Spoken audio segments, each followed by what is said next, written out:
We're We're going live. live. We're gonna play some D&D tonight. I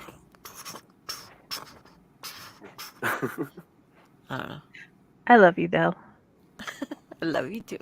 Everyone thinks because you're a zombie, you don't know good coffee. Well, they're wrong. There's only one brew that gets my seal of approval.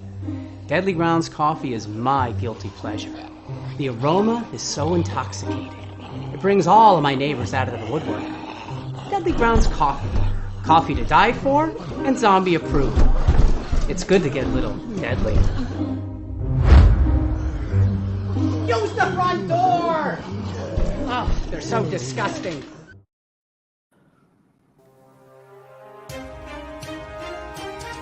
The Dorkening and all affiliated shows are not intended for anyone under the age of 18. The following may contain discussions or scenes that have adult situations, graphic violence, nudity, strong sexual content, and graphic language. This show is intended for mature audiences only. Viewer discretion is advised.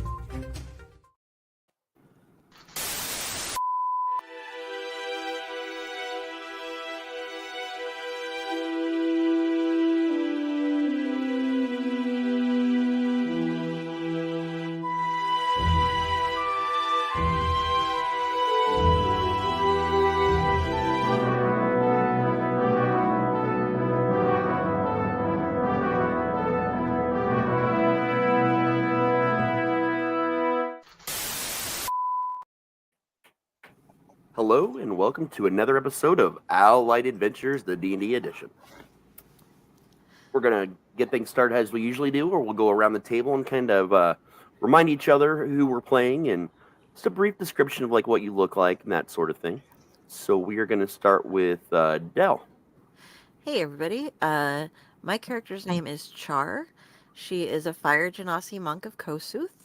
Kosuth is the Farunian god of fire. She is lawful neutral and grew up with her mother was in the church side of the religion, and her father was a monk, and so she grew up learning a lot about the religion and training as a monk, and so she has finally gotten old enough to go out and make her name for herself. And in the way that their church does it, you literally make your name. Currently, she needs to go out and do something worthy. So she is out and about checking everything out. Fire Genasi looks somewhat humanoid, only you will notice that they have things like control of flames, slight smell of sulfur maybe to them, and she has lots of brands and things, as well as a brand new tattoo on her chest of it's a barrier tattoo, and it is the symbol of Kosuth. So Nice. that's my character. And last week, she was just hanging out. We had recently acquired a new town, and while everybody else went off to do stuff, she was just hanging around the town, getting to know some of the people, trying to help out, getting everybody organized. Rock on. Yep, yep. She also rides swords that are covered with rugs. Yeah. Next up would be Jenny. I am a forest gnome that has a penchant for tea and other herbs. I got bored one day and decided to wander off to see what I could find to do that wasn't hanging around where I'm from. And somehow I ended up with this beautiful group of people, and I get to see what mischief I can get into. I love the Squirrel King. He is amazing. He has all types of herbage for me to play with and my friends. And I look forward to seeing what else we find to do and get in trouble with. Fantastic. That leads us over to Matt, who's muted. My name is Rico. I am a Goliath cleric.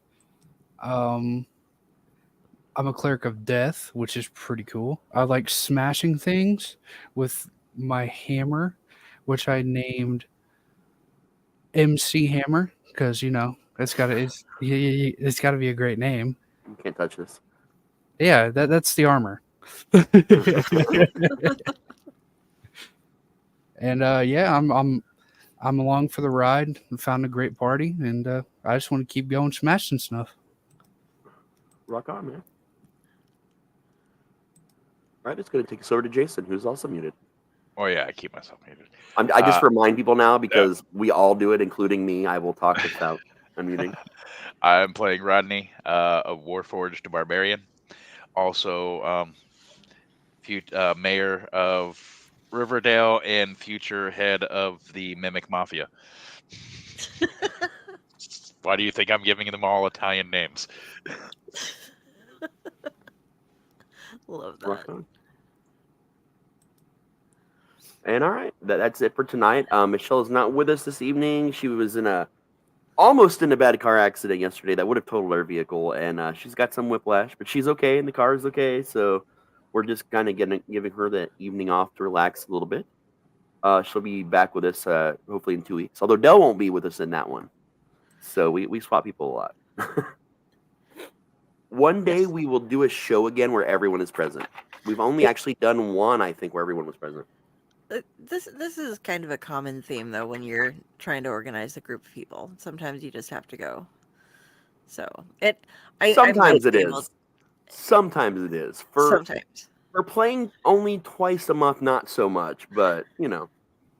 I will try to make that show. I'll just be at my mother's, so I'm not sure. It'll depend on how the internet's working there. Yeah. So. No worries. But yeah, so last time they did a lot of crazy shit. They murdered the mayor of the original town because he was a corrupt asshole. They built onto their town that they own in the way of a very mysterious fae who owned a brewery, which now exists in their town. Lots of random creepy trees. The woodland critters from South Park are now randomly in the woods around their town. That's something that Dell's character it would be the only thing she hasn't experienced. Yep. There we go. There they are. But yeah, there's also a beanstalk growing out of the brewery in their town up to the sky, thanks to someone that decided to throw some magical beans around in the last session. So there's a lot going on, guys. There's a lot of hilarity, and they fought Lubden from the Leprechaun film series and ended up befriending him. So they got this town to begin with. It's been a very weird and magical journey thus far. And I slowly realized that if I cared about my alignment, I know it's slowly shifting towards evil. Oh, it's 100%. Not as slowly as you think. But there we are. So I'm gonna leave it up to you guys. You guys are all in your town. We'll do a little bit of role play. I'm gonna do this kind of in order to make it easier so people get a chance to actually do things. So Dell, this has all just happened today, and all of a sudden all your friends are back in town, and shit's gone crazy, and you have no idea what's going on. What do you do? Well, we did set up a franchise of the Vulgar Unicorn, I believe, didn't we? Is that still under construction, or did we? No, it's done. They gave us the sign and the teleport basket, and they were like, "There you go." Yeah, that was done in the last episode you were around for. I thought so. I'm going to leave the folks on the farm who I've been hanging out with to go see what's going on with the Vulgar Unicorn and find out what the hell has been happening around town while I was trying to help them mend a couple fences and get everybody settled in. Alrighty.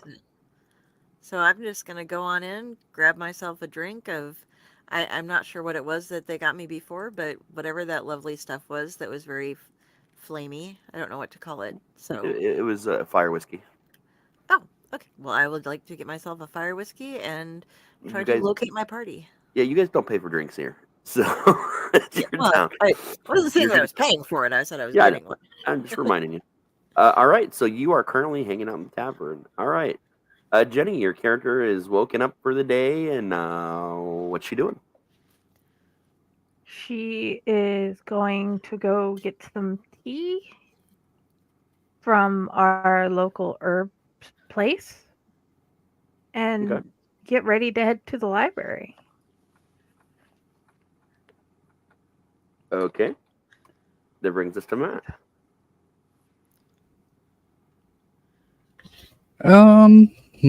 What to do? Where am I at currently? Am I still in the bar? No, you woke up in your bed I woke up. in your room in the giant palatial estate in your town. I'm gonna go check on the lumber mill. All right. Well, you go over check on the lumber mill. It's already up and going for the morning. There's logs coming down the river, and and people are getting it all situated into the lumber. You guys are. Go ahead. I go up to the guy who runs it, like the whole operation, to ask how business is going. Well, we were closed down for so long. We're just building up our stocks and supplies right now. Not much needs to be fixed around town. What did need to be fixed, it's pretty much done. Again, we always kept this place in a good state of repair. I would say by the end of the week, we should be able to open up sales and trading again. Oh, sweet. Which is where we made a lot of our money for the town. So yeah, we're on track. Things are going well. Sounds good, man.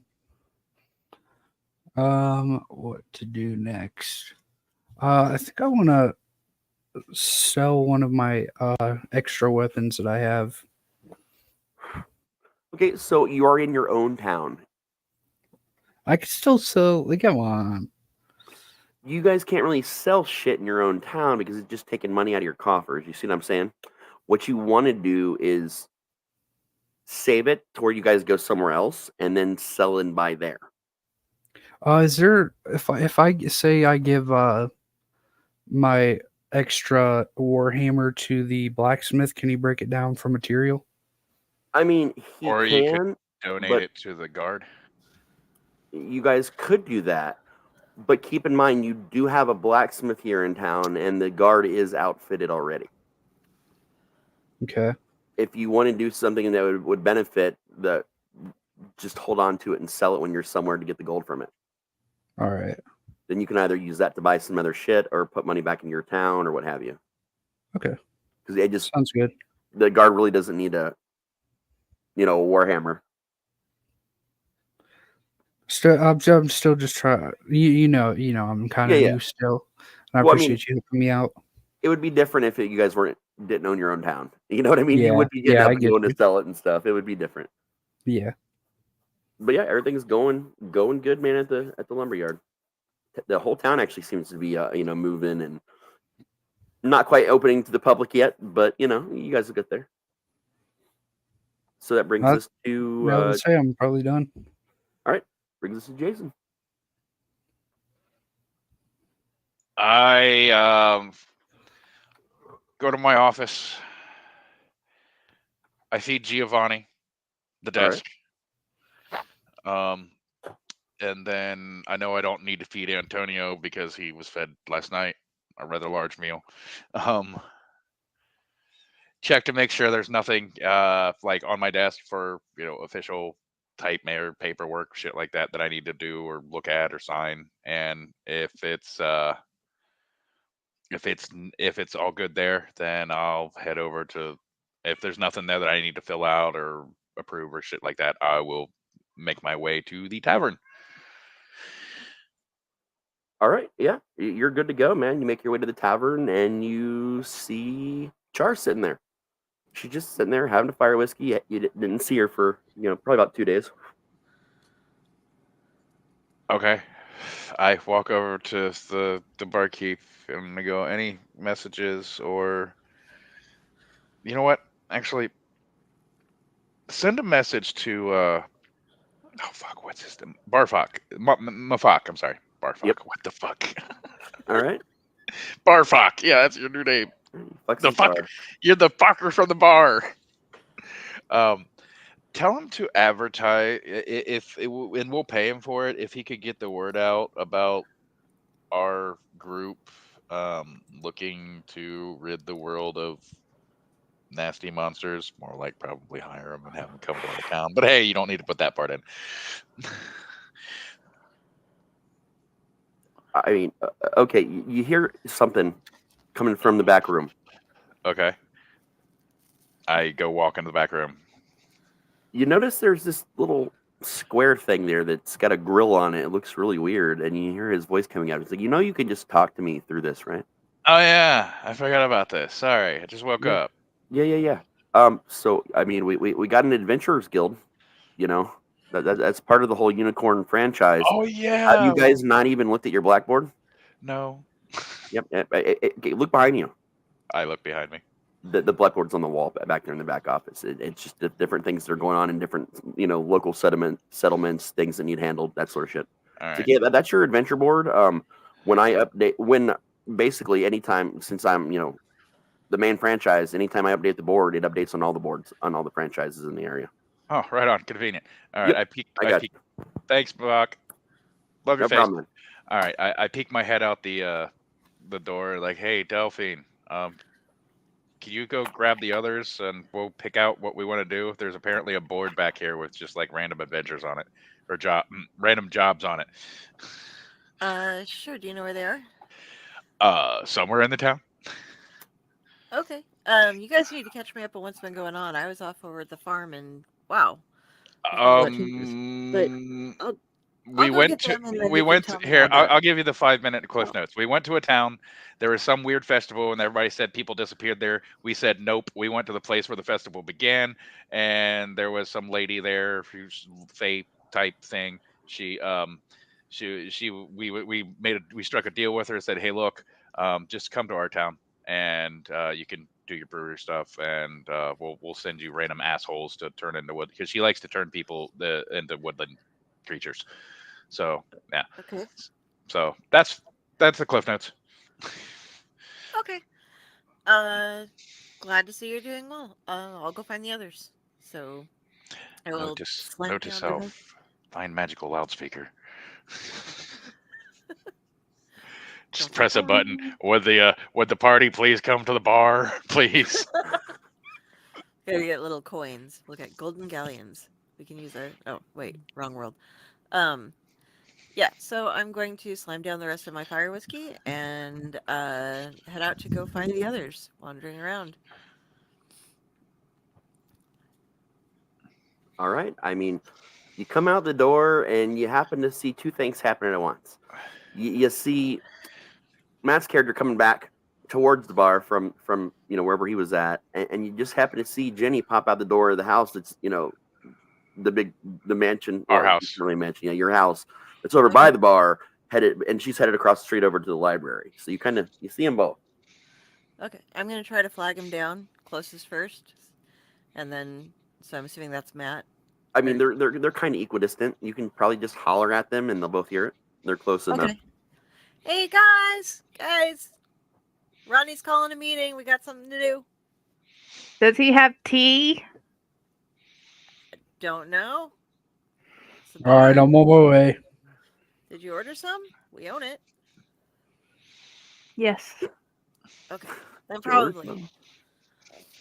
I follow. Hey, it was easier than I thought finding him, Rodney. What's up? Okay, so apparently this is the adventurer board. We're apparently also an adventurers guild here. So yeah, here's stuff we can do. Good to know. What's on said board, Mr. Games Operations Director? Well, you guys get a look at the board, and you feel the ground shake a little bit. That's odd. What? What's Ground that? shake.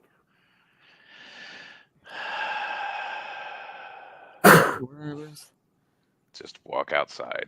I don't even bother saying what's that. I just walk outside. I do the cloud thing from Final Fantasy VII. I grab the big sword that's sitting in there and put it on my back and just walk outside. There are 3 hill giants coming from the direction. They're almost to the bar, and they're coming from the direction of the brewery. Okay. Let me talk to you. Yeah. You're not even a Well- knight, let alone LA knight. Well, I can speak giant. Mm-hmm. All right. Okay. Well, I look over at it's like, if you want to talk to him, go for it. What brings you giants here? Somebody disrupted our home. And he points To the beanstalk in beanstalk. the distance. Yep. What is the meaning of this? This is a declaration of war. What the hell is that? See, what had happened was, so there's this bean, right? And this bean got thrown, and oh, we are so fucked. yeah. So that's it. It wasn't by my choice or any of the four of us, or three of the rest of us that are currently here right now. But roll initiative. But just roll initiative. Can I just try a persuasion roll before initiative? You can try, sure. I critted. I mean, not that. I mean, I'm still gonna have everybody roll initiative regardless, but Yeah, I shouldn't have tried. nope, you just made it worse, buddy. Oh shit! You tried and failed. Don't tell me what your initiatives are until I ask. I gotta roll theirs really quickly. Oh, okay. Well, theirs is gonna be easy to roll and very disappointing for them.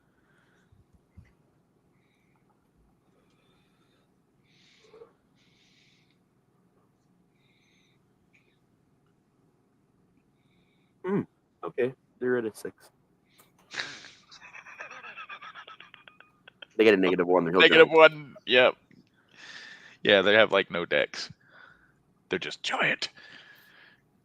All right. We're gonna start with Del. What's yours? 23. Okay. Jenny, what's yours? 10.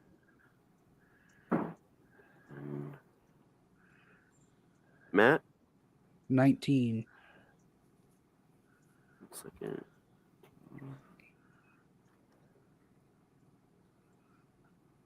All right, and Jayson. 16. At least you guys all go before the Hill Giants. All right, Del. What you doing? All right, how tall are they? Really fucking tall. Give me a second. They're like 10, 15 feet tall, I think. Okay. These these are a little bit closer to the 10 side. Okay, I'm gonna go with my unarmed strike to the knee. Okay, of one of them. Oh, I'm sorry. Yes. They're 16 feet tall, according to the book. Whichever one is, I'm gonna pick one on the side. Whichever one is on a side that is closest. Okay, I mean they're just all three standing next to each other. So I'll just say you're attacking number 1. All right. I roll a 10. That's gonna miss. Okay, and can I take my other bonus action of unarmed strike? You can. Yes. All right. And that is a 20. All right. Yeah, I mean that'll hit. Okay, so they take 6 damage. Bludgeoning damage to the knee. It grunts a little bit, clearly displeased. All right, Matt.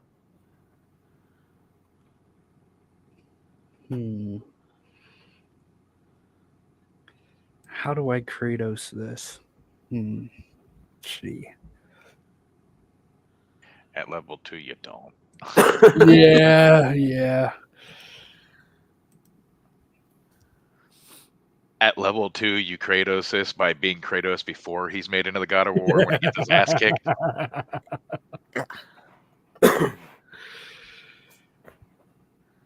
I'll save a spell for later. I'm gonna use the MC hammer. All right, 1, 2, or 3. 1. All right.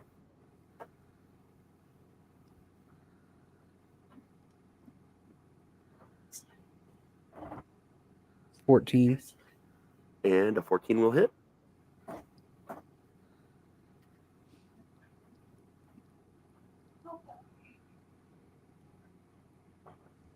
10. All right. Next up is going to be Jayson. Well, sir, I would like to rage. All right. Rage your away, man. And then I'm going to go attack the same one Matt is attacking. Okay. All right, and that will be All right, get yourself an advantage now because 3 of you guys are on the same one at this point. all right, 19 for the first one, and yeah, so 19 to hit. Yep, that'll definitely hit. Max damage, 17. Very nice. It looks severely annoyed. Let's see here. It's going to be their turns. It's going to be rolling at disadvantage, but it's going to go right at you, Jayson. You irritated it the most. Let me double check what it can do. Yep, with the great clubs.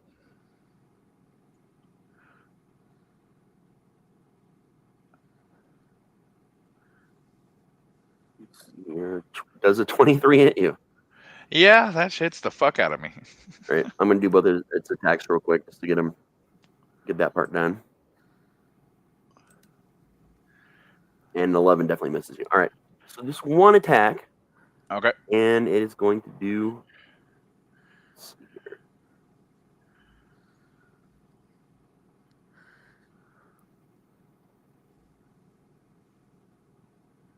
9 damage. 9. Is that regular or magical? It's just using a great club on you, man. So just regular bludgeoning? Okay. Yep. All right. The second one is going to attack Matt.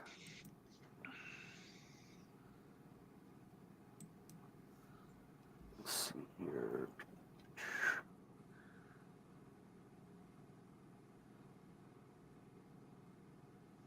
Its first attack is going to miss you. Its second attack will. Does an 18 hit you?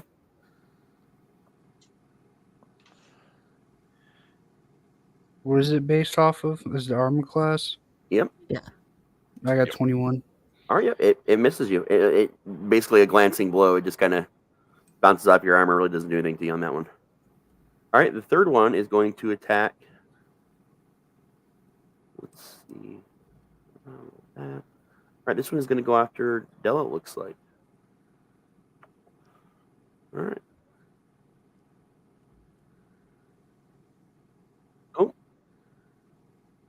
Oh. 11 is definitely going to miss you. Yep. And 13, does that hit or miss? I assume miss. That misses. Y'all are really lucky in round 1. These things really fuck you up. All right, back to the top of the order with Dell. Okay. Going for the knee again. Same one? Yep. Okay. You have advantage. So you'll roll your to hit twice and take the highest of the 2. Crit fail. Well, it's a good thing you have advantage. And Your goal is to not do that again. and then an 11. An 11 will miss. Okay, I'm gonna do my other unarmed strike. Alrighty. Do I get the bonus on that as well? Yeah, it is an advantage, yep. Okay. Oh, critical hit. So. All right, you got a crit. Go ahead and do that damage. All right, that damage is 9. Nice. Very nice. All right, that is going to put us over at Matt. Matt and his Wonderhammer.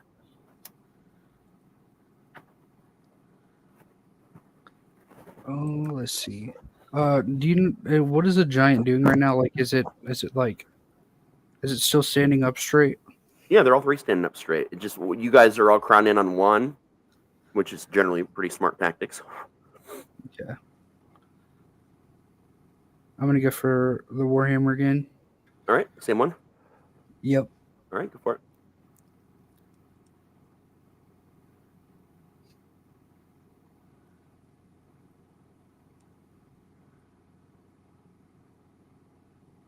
Damn. Yep, 11 is gonna miss. It's sadly not by a lot, but it still misses. All right, that's gonna put us at Jayson. Wait, did we skip Jenny last round? Yes, you did. Why didn't you say something? I was sending you a message about it. I'll let you go twice in the next when it's your turn. Sorry. Okay. Use your Yeah, words. don't send a message. Just straight out say, "Hey, what about me, motherfucker?" Okay. All right. So is it still my turn? Yes. Okay. All right. Just yeah. I don't have anything. I'm a barbarian. I swing my fucking sword. All right. Let's swing away. D20. Wait 1 second. Matt, roll again because you only rolled once, man. You have No, he advantage. rolled twice. He rolled a 9 and an 11. Okay, I missed the first one. Okay, my bad.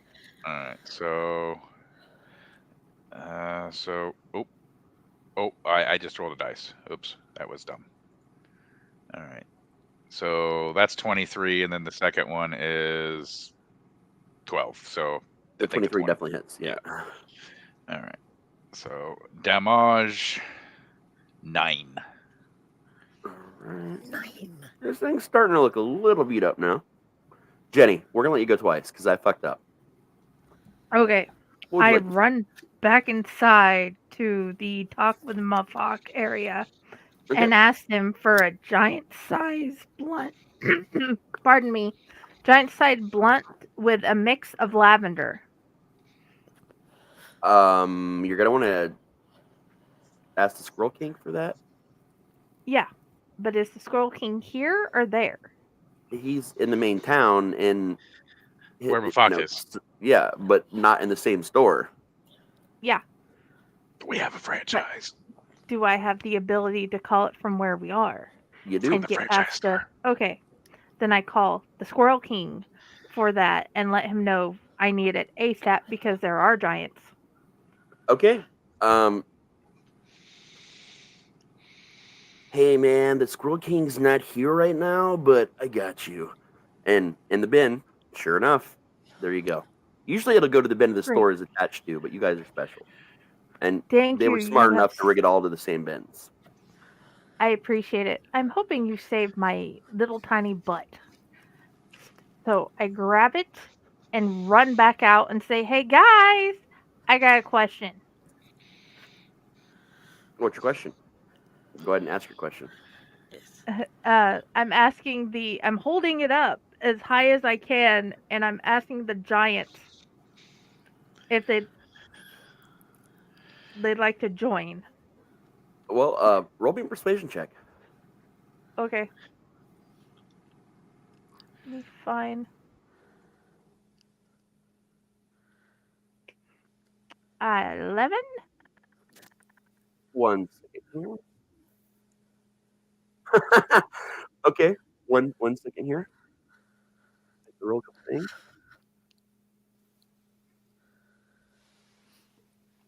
The first one is just too in battle right now and just does not give a shit.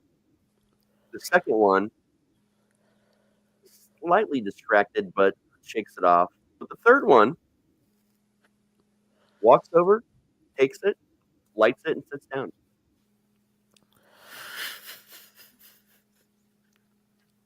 Little giants aren't the smartest, especially that third one. He decided it was time for weed, not for fighting. So you have effectively distracted one of things right now, Okay. which brings us to the hill giants. Let's see. Jayson is still doing the most amount of damage to the one the three of you guys are fighting, so he's going to be interested in stopping that. And he's definitely a disadvantage. So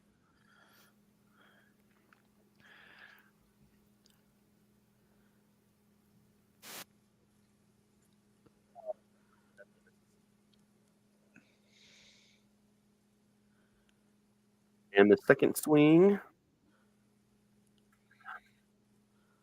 Yeah, dude, he goes to swing at you, and his club just kind of flies out of his hand and is now sticking out of the wall of the bar. You're going to pay for that. I mean, literally, you're going to pay for that. That will invoke an attack of opportunity for the three of you guys that are fighting him right now. And to do that easily one at a time, Del, I'll let you make your attack of opportunity first. Okay. You I get have advantage. 2 or 1. Okay. 2. Yeah, you have advantage. Okay, 21. That'll definitely hit. Do your damage. 6. No, 5. 5 damage. All right. That's Do I gonna. get that unarmed strike go as well, or? No, it's an attack of opportunity. It's Okay. not a normal. Yeah. So Matt, go ahead and make your attack of opportunity on this guy. All right. MC Hammer 13. Go ahead. That will hit, but go ahead and do your second roll for your advantage, just in case you get like a crit or something. 24. Is that a crit? No. It doesn't say it now. No. Okay. Do your damage. 6. All right, 6 damage. All right, Jayson, go ahead and make your attack of opportunity, please. God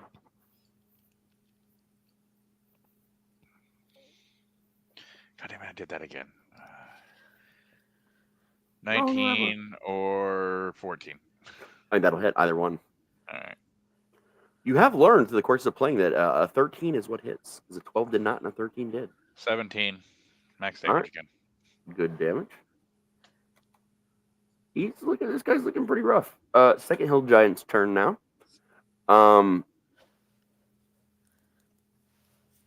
He is going to go after Matt. And he is not at disadvantage.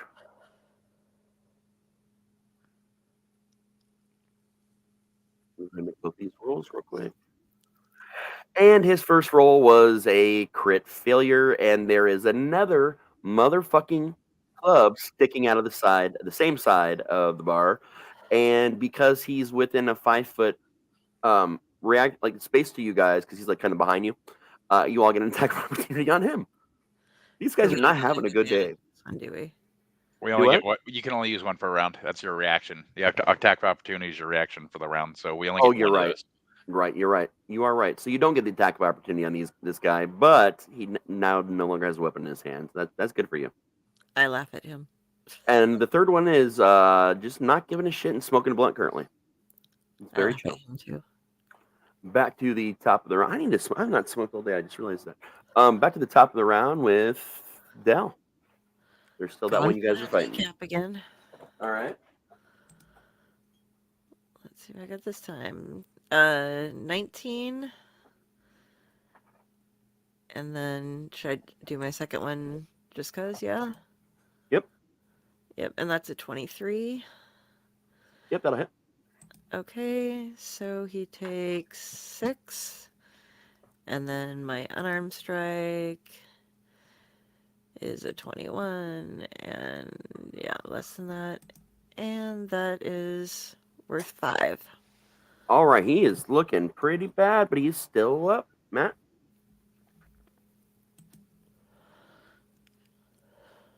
What's that sport where you hit the ball with a hammer?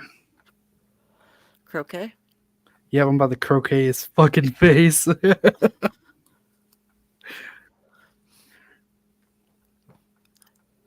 18, 23. All right, do your damage. 10. Give me a second here. And he is down. He is done. He is dead or he is unconscious? I said he was dead. Still can't understand if you had something in your mouth. Yeah, because I'm trying to smoke a joint. He's dead. Okay. Jayson? All right, so I really did croquet his face. You did. You fucking knocked the hole right into it, through his face. Okay, it's my turn now. I look over to Rico, and it's like, you could talk to him. Tell the other guy he's more than welcome to stop and smoke a blunt and talk like a civilized individual. If not, wait a minute, I'm raging. Never mind. Scratch that. Murder. All you gotta do is turn around. The guy's right there behind you. Yeah, I know. I forgot. I'm raging. I don't have coherent thought at the moment. I was gonna stop you. I was just letting you get it out of your system. No, I was giving the giant a chance to live. All right. You were. Can I? Reckless. I gotta look that up. Okay, I'm going reckless because I missed. All right. God damn it! And it didn't matter. No, I 10 plus 7, so 17. Oh yeah, that'll hit. I hit the dice again. I gotta keep remembering to hit the plus button. Use your sheet. Yeah. All right. He has advantage on me now. Next, if he does choose to attack me, because I'm reckless. Ready? And that'll 15 damage. 15 damage on the guy that hadn't been hit. All right. Got him. All right, Jenny. Jenny has come up and smacked him as hard as she could with her spoon. Okay, you're gonna roll with advantage now because there's enough of you guys on this thing. All Okay. these casters, not a single spell. My spells aren't useful yet. 21? Oh, that'll definitely fucking hit. You have advantage, so go ahead and roll a second to attack just in case you get a crit. Yeah, for a crit. I would laugh if she crits. I laugh so hard. The spoon Say of what? doom. Yeah, roll again. No, roll to hit again. Sorry. Because you have advantage. Not a 19? not a crit. Okay, yeah, you definitely hit it. Go ahead and roll damage again. If you get less than a 5, I'll still give you the 5. I'm being nice today. Okay. Or Got you a 5 guys. again. Exactly. All right. It's set in stone. It's 5. Either way. All right. So, man, that giant's still fighting. He's still in it, and he's not paying attention to anyone else but you, Jayson. This is what happens when you're the big beefy guy doing the most amount of damage. The big guys focus on. I mean, that's why I rage. I kind of figured that's what would happen because it knocks all the damage in half. Yep. When I rage, it's kind of like when you're playing Warcraft and hit the what's that warrior abilities button, the taunt button. Yeah. Both of his swings are going to hit you because you're at disadvantage, right? Yeah. 17 hit you? Yeah, yes. Okay, yeah, then you're going to get hit twice. Okay. That's going to be a lot of damage. You may not be up after this. You have to give them to me each individually because I have to cut them in half. Yeah. I'm going to do the 2 rolls separately. Don't worry. Okay.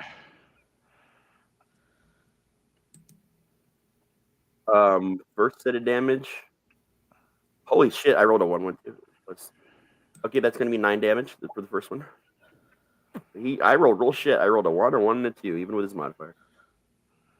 Okay. All right. Next, give me a second.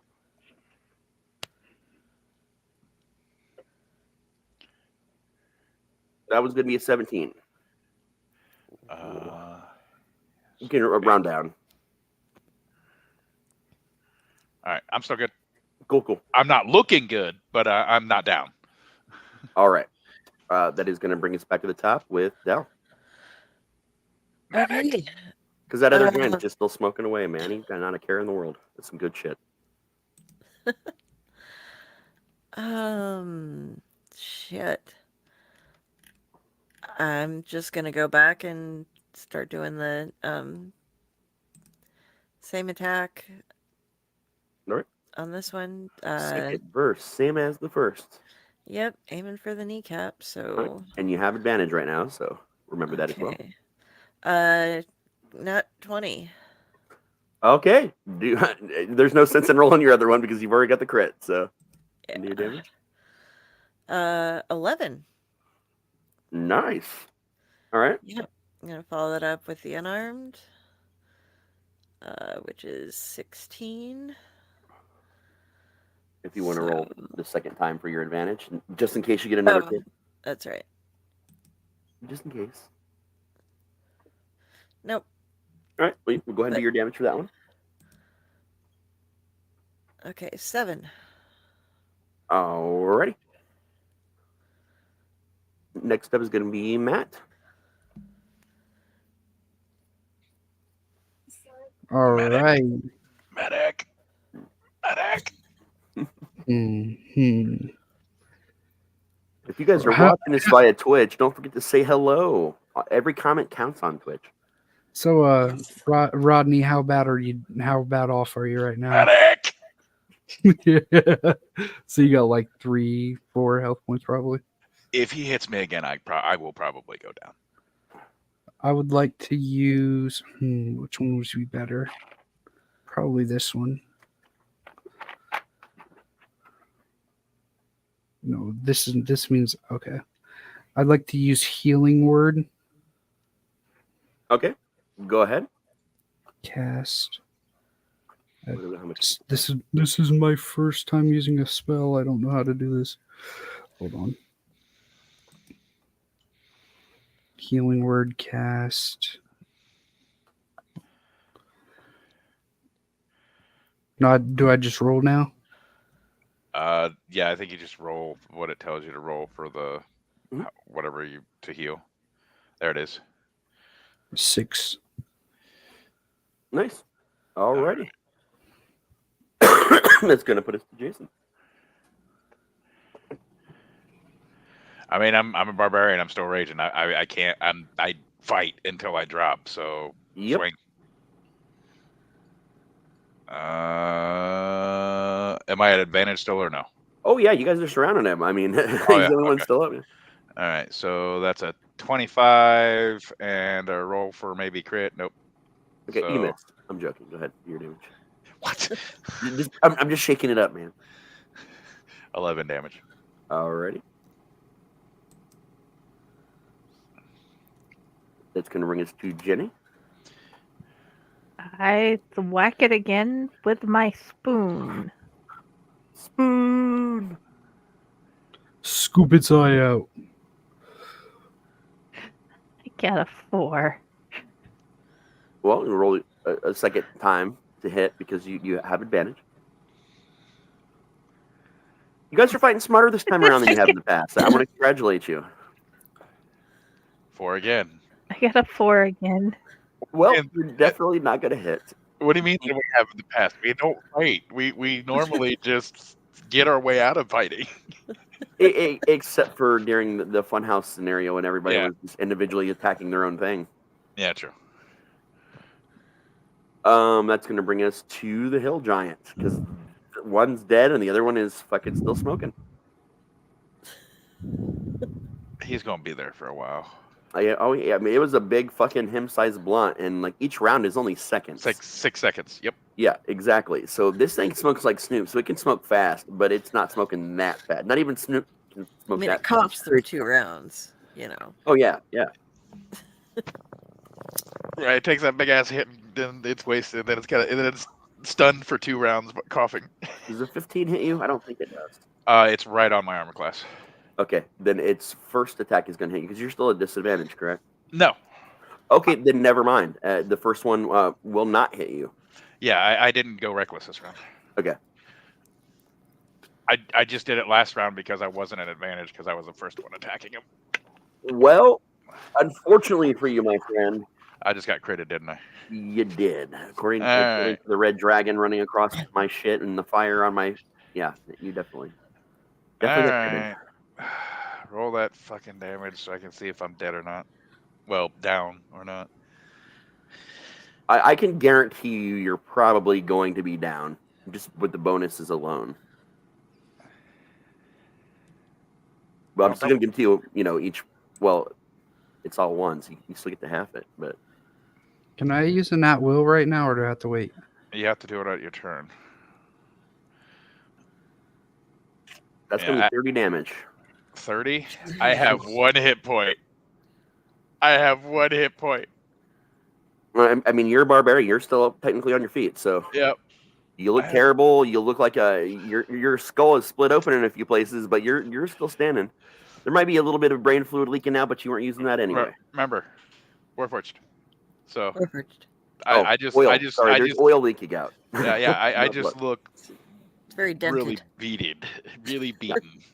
Yeah, his head. There's a couple flat spots. And there is a lot of alarms going off. Yep, there's alarms going off. There's oil just shooting out of there for fun. Mekazawa, what's wrong? Which Gotcha. leads us back to Dell. All right, I'm gonna go ahead and smack him with an unarmed. 18 will hit. 5 damage. Yep. Did you roll twice? Because you still have Yes. advantage? Okay, cool. And then for my second unarmed, well, actually, I'm going to spend a key point and do a flurry of blows. Okay. That one did not hit. This one is buried. No, 22. Yep, that'll definitely hit. So she gets Okay. 3 attacks this round. Yeah. Get 4 from that one. And do I roll again for this? Yep. Flare blows Okay. gives you get your first, second, and then basically gives you an Okay, so- additional attack. Okay, 24 and 6. Alrighty. 15 damage. Yep. Total. Not bad. Well, Little That'll monk. bring us to Matt. When I used my healing word / round, Mhm. I didn't see that it said 1 bonus action. What does that mean? healing word is a bonus action. That's something you can just do and then still attack. That is true. Yeah. I didn't think of that. I didn't realize it was a bonus action. I haven't fucking used Yeah, the word in so you- long, but I see that now. Yeah, you want to use the other heal spell. That's the bigger one. And that's a full action. Okay. So how are we going to go about this? I mean, it depends on you. You can either do another healing word if you have one prepared still and then still attack, or you can do, if you have a big heal prepared, you can cast that and that would be your action this round. Or we can wait till my turn and I'll cast Cure Wounds on him. Yeah, that's the big one. That's what I'm talking about. Cure Wounds. I couldn't remember what the spell was. I haven't played a cleric in forever. Because I'm not sure when my turn is. You go after Jayson. That's what I was thinking. Yeah. I also have cure wounds too. But Well, so what if she's going to do a Cure Wounds, then why don't you do the healing word, words, and yeah. then you'll still get to use your MC Hammer. Yeah, and I'm gonna give you 2 attacks because I fucked up that one too. So Okay. I'm gonna be cool about it, man. Learning I'm gonna curve. cast it. We're under level 5, so you know. 6 health, 6 heal. All right, 6 back. That'll put me at 7, and then you get your 2 attacks because Raz is giving you because you forgot 2 last round. All right, remember you're both at advantage too. So 16 and 16 an or 8. 8. So roll your damage on that one. 13 damage. And then you get your second attack for this round. 24. 18. 8. 1 second. Good shit.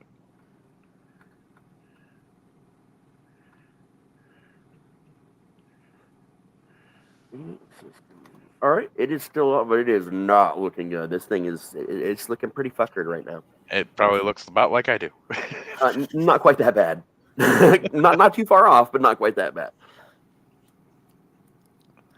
All right, that is going to bring us to Jayson, who is still on his feet. And still raging, so first attack or first attempt, that's 12, or did I actually miss? I can't move dice. 13. 13. So 13 is what I needed to hit, right? Yep. All right. So then I do 17 damage. Man, those damage dice love me today. All right, this thing is now looking as bad as you. Maybe a little worse. Which brings us to Jenny. Yeah, don't forget Jenny this time. I only forgot her once.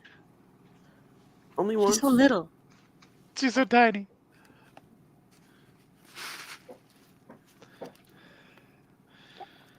Thank you. 11, so I'm up to 18 now. Woohoo! For those of you watching, she cured wounds and healed him for 11 points. Yeah.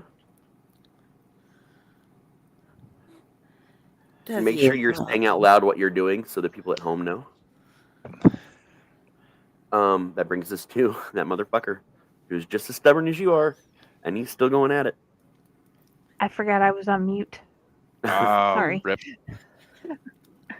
And yeah, let's see here.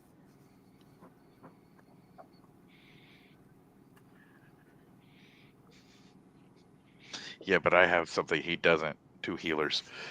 Well, his second club flies out of his hand, and there's now 3 clubs buried in the wall. Yep. So yeah, that's what's going on, and you guys will all get an attack. Everyone gets an attack of opportunity on him. That just makes Okay. me even more angry. I'm rage times 3 now.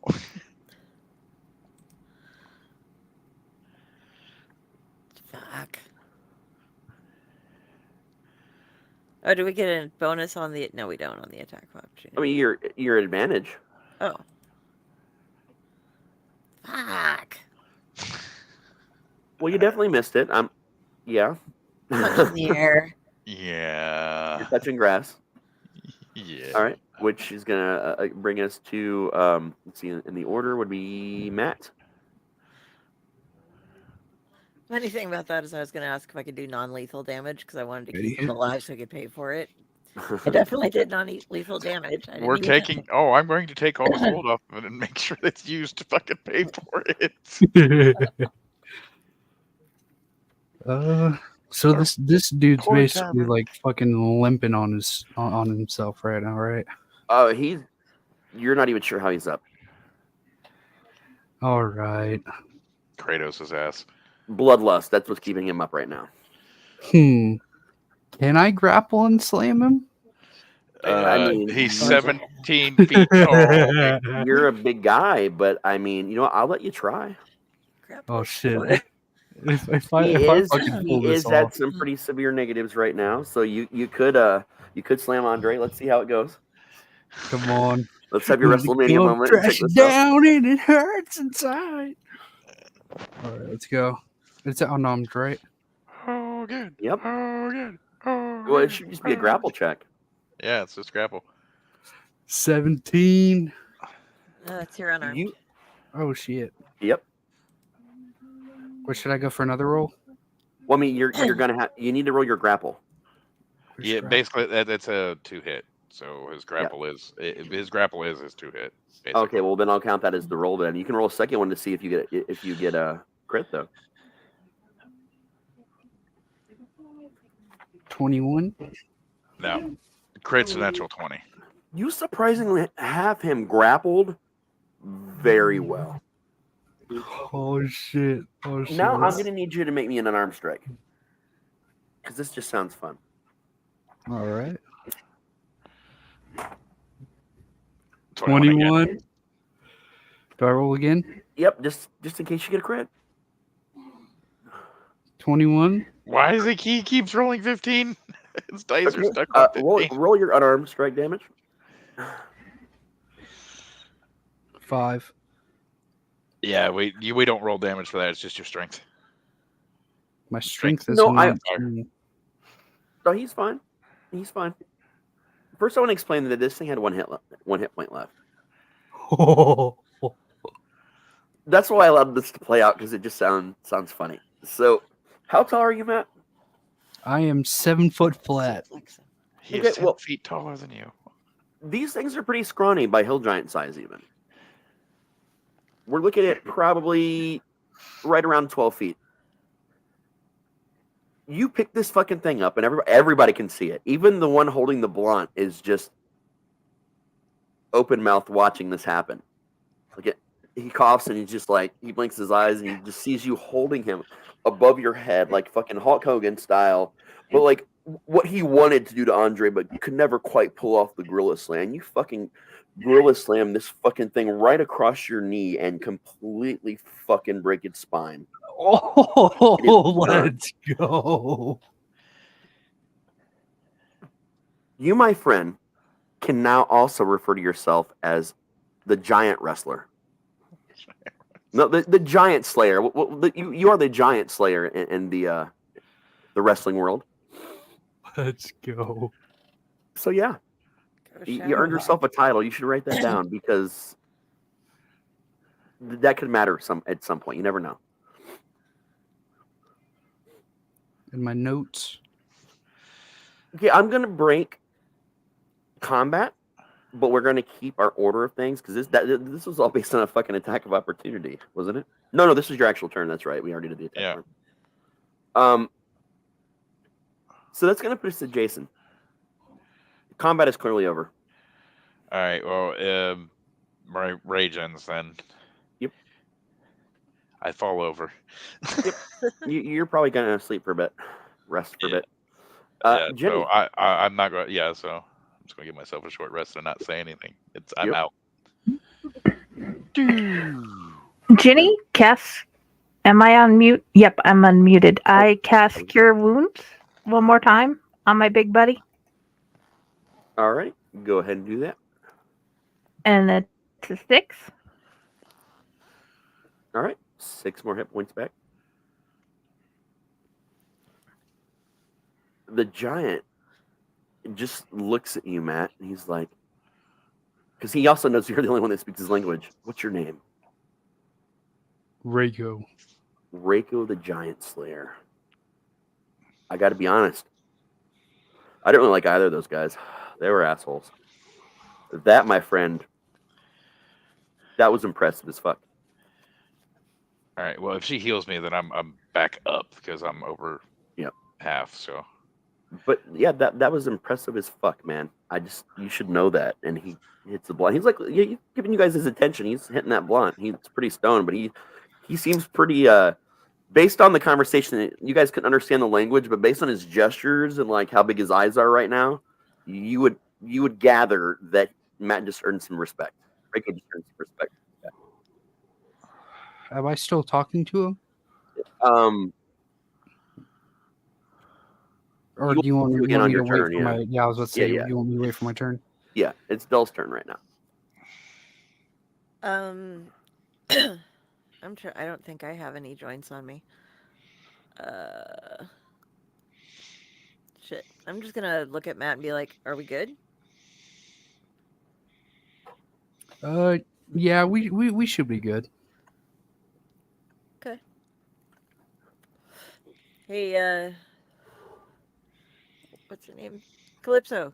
Got a J? Yeah. Yes. What did you say? I'm asking if you have a joint on you. For you to smoke or him? Me. Yeah. I pass over one more closer to my size of lavender and herbaceousness. Okay. Gonna start on fire with my fingers and start token. Not a problem. Now that we are done. The giant kind of nods at you. Matt. I want to. What's your name, Giant? Fuck. What's my name? And he like taps his he like kind of closes his eyes and scrunches his nose up and just taps his head like so loud like you can hear it like thumping against his head. Oh, I remembered, and then I got high. Offer him a job and tell him we'll pay him in weed. Don't worry. That was my next thing. My name is it's Growth, man. Okay. GR Growth. And some other letters that have an H on the end. I can't remember how to spell my name right now. Hey, Growth, would you like to help protect this town and we pay you in marijuana? Well, okay, listen, man. Here's the problem. We're at war, right? No. I'm cool with you don't hear any of this, man. No. I'm cool with chilling in town because I really don't want no part of what the fuck ever is going on right now. And again, I don't know. I'm kind of the outcast, I guess. So I can either go back and let them know what's going on and send them a message, or stay here. It's up to you, man. Yeah, I mean, I don't advise that you go back to town talking about the giant slayer. I just don't think that's a good idea. I mean, for you, probably not. But I mean, I'll probably. I don't know. Actually, maybe I do want to go back because, dude, if I go back, people are gonna want to hear about what happened here, and I can tell them, and man, that'll go really well for my credibility. I think. You know, maybe tell some stories around some taverns, get some gold. Work it out. I personally don't think that's a good idea, man. Oh, it's gonna be terrible for you, man. I mean, I wouldn't say it'd be you just terrible. body for me. slammed one of us and broke his fucking. I've never even seen that. I don't know. I don't know if anyone's ever seen that. That's legendary. Just stay in town. All right, man. I'll stay for the day. We're cool. But you should really fucking do something about what's going on over there, because we were just like the scout team, man. We weren't even that prepared. All right. Does this spell still exist? Let me see.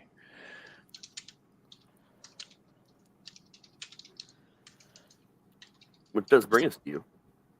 Matt, are you translating for us what's going on? Yeah. Okay.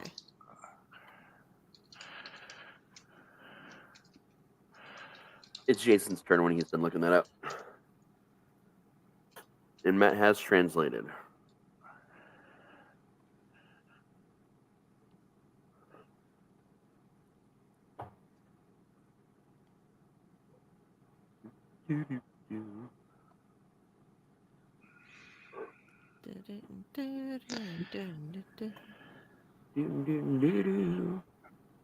Okay, that's.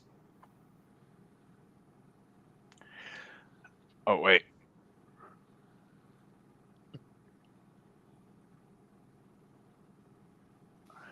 Okay. What level is that though? Third level. Okay. I wander over to our magic shop. Okay. And I was like, hey, how much for a scroll of tongues? Give me a luck roll. See if they got one. All right.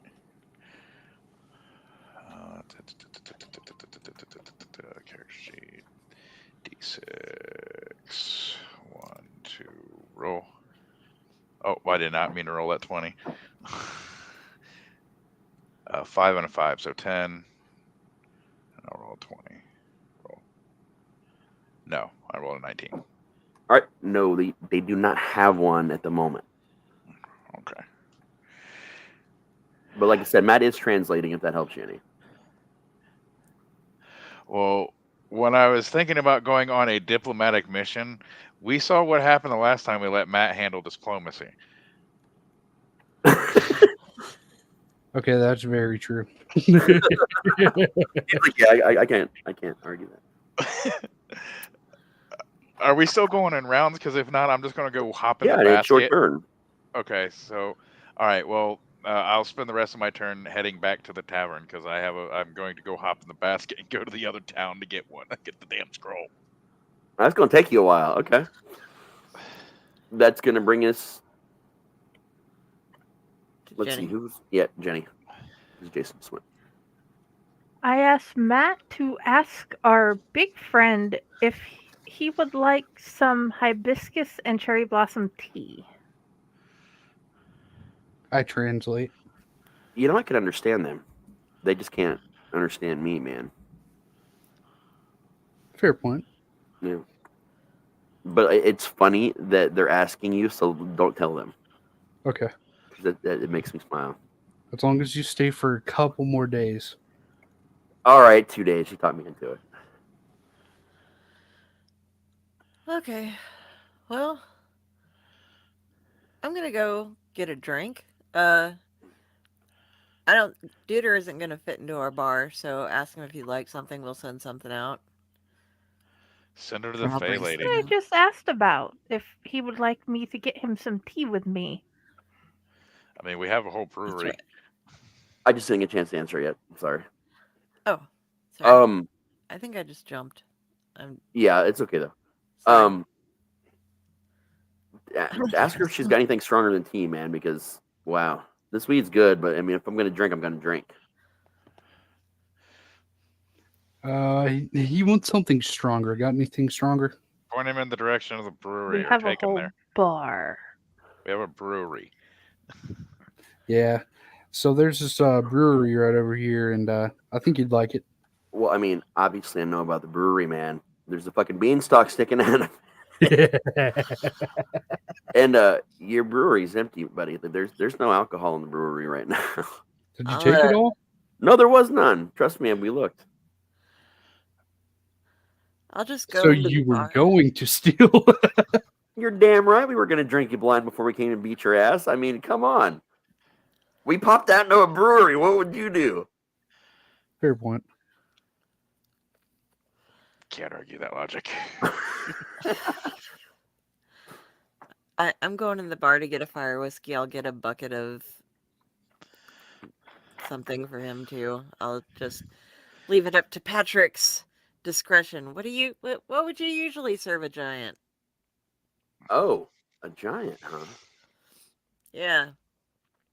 Disappears in the back and comes out with a barrel. Says, "Here, just give him this. He'll like it." All right. I go out with my drink in his barrel. Here you That's go. a big fucking barrel, by the way. You're struggling to carry it. You can carry it, but you're struggling. Okay, then I'm balancing my glass on my head, I guess. You are a monk. No, That I like am. you've got your cup like in one hand and your arms around the barrel. So like you're holding the cup still in your hand. You're just kind of like duck walking this fucking barrel. Okay.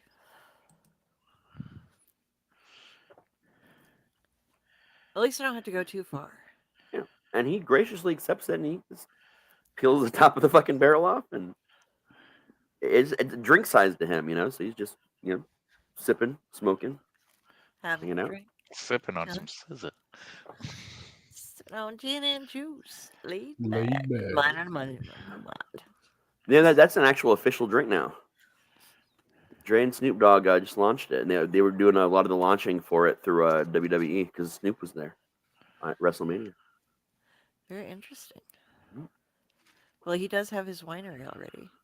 Yeah. Total squirrel moment. I was looking at all of his stuff because I was advising somebody on buying some of their wine the other day. Yeah. Because of their labels. And he has the same picture of himself on every single label that he's in. Oh yeah, I'm on like, his weed too. yeah, but I mean, like, everybody, like, even Martha has a couple different poses. It's just the same photoshopped image of Snoop on every bottle. But speaking of which, I'm going to go open a bottle of something. I'll be right back. Can we take a... Okay. so- Actually, so- we do probably need to run some commercials. Yeah. Okay, I'll do that while you people do the things. Okay. Things. Things And so- time. I'm gonna go to the bathroom. I'll be right back. Enjoy. Greetings and shabebans. We are the Retro Reductibus Cephala Podcast, a long-form bi-weekly show that celebrates all the things that made growing up awesome. Well, that sounds good, but I don't know what all those words mean. I think what Parasite Steve's trying to say is that on Retro Redoctopus, we explore a range of retro goodness, from toys, video games, and movies, to cartoons, and even snacks and school lunches. Oh. And we do it all with a positive spin, a slew of killer guests, and some very adult language. And you know what else is cool? No. This crazy show is part of the Dorking Podcast Network with new episodes every Tentacle Tuesday. What's that? And if waiting 2 weeks for a new episode gives you a sad, know that we drop bonus episodes all the time, like the off-format Crow's Nest and an interview series we call The Brig. You can listen to Retro Redoctopus on Apple Podcasts, Spotify, Stitcher, or any app that's cool enough to carry the only show that celebrates all the things that make growing up awesome.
Now, what we have noticed is we built this really cool overlay on our Discord. So while we're streaming from PS5 or other places, like the same cool background comes up. Unfortunately, apparently, it's a full-on overlay that blocks everything that comes up. Oh, is that what's Which going on Twitch? Yep, yeah, that's what's going on Twitch. And yeah, Okay. Jayson realized it earlier. We just honestly, like, this show's fine right now. We're good with that. That's something that we'll fix in the future. But we don't really have any video going on except for the ads you just heard.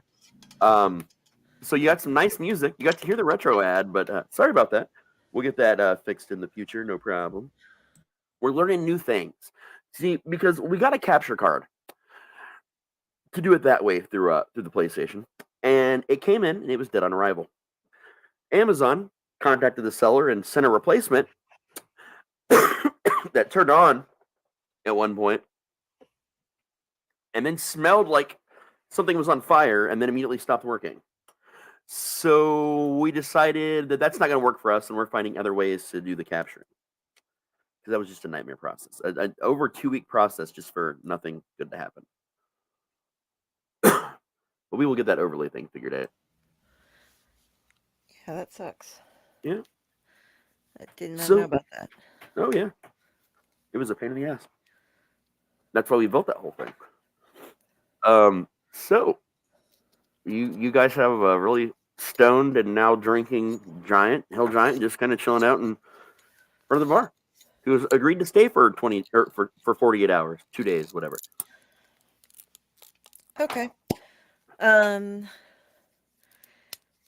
But they were the scouts, so. Okay.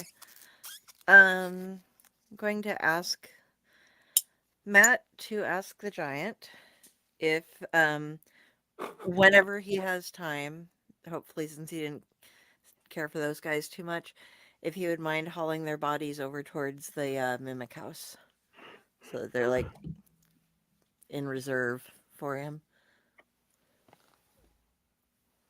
Yeah, man. I'll do it. I relate what I've been asked. You want their stuff because I don't want it. Yeah. Sure. Sure. Well, yeah. Oh, always loot first, but he strips what little they've got on him. Honestly, the armor that they were wearing, if you could call it that, is probably of no use to anyone in your town or even your blacksmith. You can give it to him for materials, but even the materials are so damaged, he's probably just going to smile and nod and take it from you and pretend it's helpful and just scrap it. Okay. The clubs are in your wall. There's 3 of them in your wall. There's another club. So there's 4 clubs if you want them. They're very crudely fashioned, and you can't imagine they're worth anything except to burn on a bonfire. Well, looks like we get to have a campfire tonight. And there are 2, what to you guys would be considered bags. To them, they're small pouches. I would like to look inside small pouches. The big pouches. Well, in one pouch, you find 20 pieces of silver and 18 bronze. Or copper, sorry. Wrong world. Okay.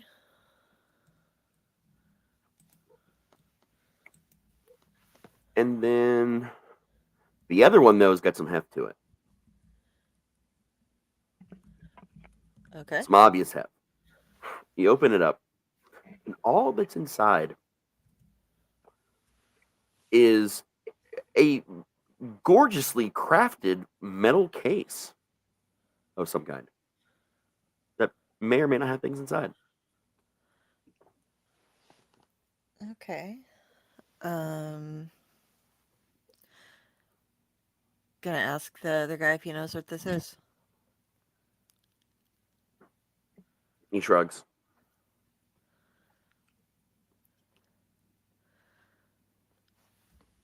All right. Going to check for traps. Good. Is that perception now? Or what is that under? That's a good question. Let me see. I would think it would be under perception, yeah. 20. There are no traps. Okay, I'm going to go ahead and open it. Inside is a deck of cards, and the deck is face down. So what you see on the back is the cards look like they're actually made of leather with metal edges, and there is a picture of a pair of glasses with a nose, and there are weird bushy eyebrows above the glasses and a weird broom style mustache underneath the nose. So it's like the fake glasses that you can get and put on with the nose and all that shit. That's what it looks like.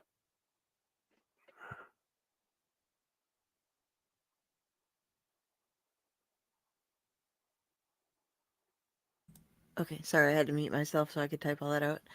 I'm going to close the lid back on it and let everybody else know what I found and just put it in my, just say I'm going to keep it sealed, put it in my bag. If we need it for anything, we can use it later. Yeah. Yeah. If I can do a little minor DM intervention for you under 5 levelers, someone may want to cast detect magic.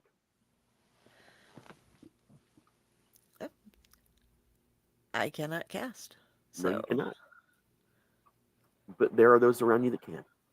yes. It cannot be me because I have no more slots. Oh. It can't be me either because I don't have more slots. And neither does the barbarian. All right, so I mean, you can rest and enjoy your evening, and then check it tomorrow. Alrighty. I needed to go do one more thing while we were still on break, and I didn't get it done, so I'll be right back. All right. So what are you guys doing? I pet him on the leg and I look up at him, and just so he knows I'm trying to ask questions. I figure Matt would translate. Yeah, I'll What translate. can you tell us about the giants? Well, there's a lot of different types and tribes of giants. I'm a hill giant. I live in some hills.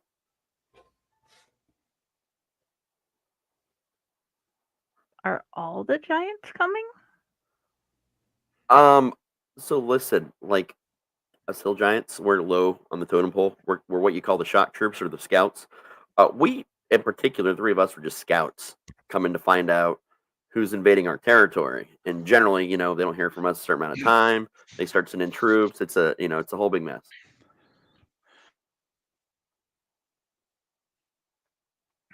Okay. So all we have to do is wait and see if you tell them if we're friend or foe and find out what happens after that. No, not exactly. See, they have decided that someone has invaded their realm. You have to understand. We were just coming to find out who it was that did it and report back to them so they can make a plan to come down here and attack you. But I'm pretty sure if we all just never come back, they're going to send them anyway. What's the time frame we have for that? I have no idea. I'm just a scout. Okay. Lovely. Fun. I mean, they could wait an hour. They could forget that they sent us for a while and send other scouts in a week from now. I mean, it's hard to tell.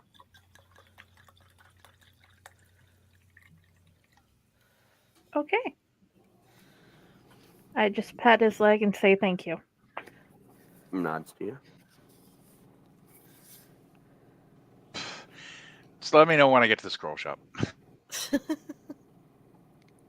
You are at the scroll shop. Ask them. They have scroll tongues, the 3rd level divination spell.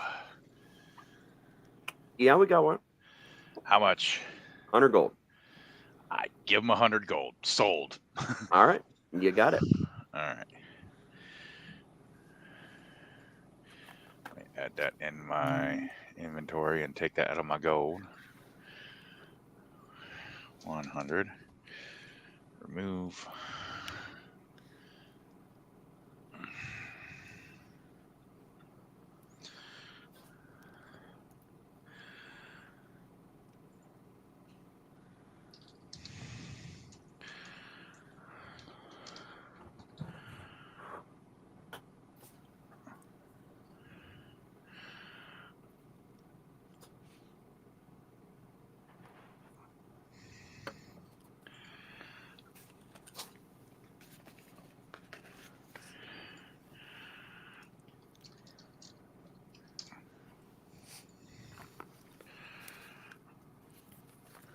All right, how long does that last? Hour.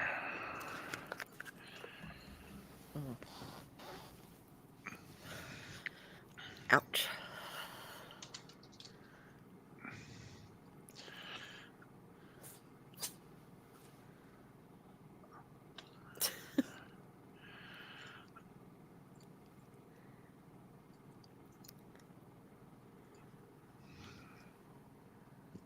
I can get back eventually. Okay. I hand the scroll over to the gnome. When we run into the giants, this will come in real handy. Thank you. I can't use it because I'm because it's only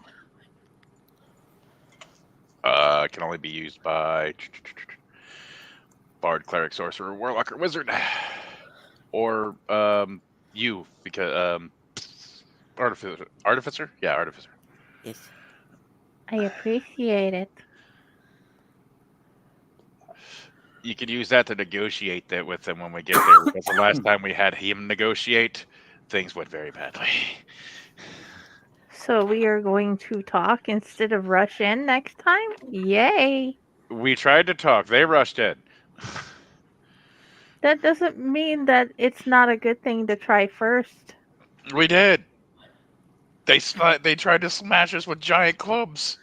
We attempted Yes. negotiations and they fell apart quickly because Reiko can't I'm not negotiate saying his we way out did- of a wet paper bag. Very true. But I'm not saying that we didn't try. I just said we If get it's better not as we negotiating a try. spell, I can't do it. Or, do we have any barrels in that brewery? Yeah, there's all kinds of empty casks and barrels and stuff. I It sounds mean- fair brewing. Why don't we load up a wagon full of some good ale? We'll pay for it out of our coffers, town coffers, whatever. Right.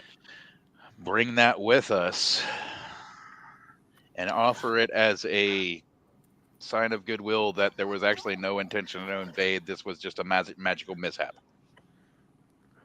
Yeah. The giant leans a little bit towards Matt or to Reiko, and he whispers, "How are they gonna get the wagon up the beanstalk, man?"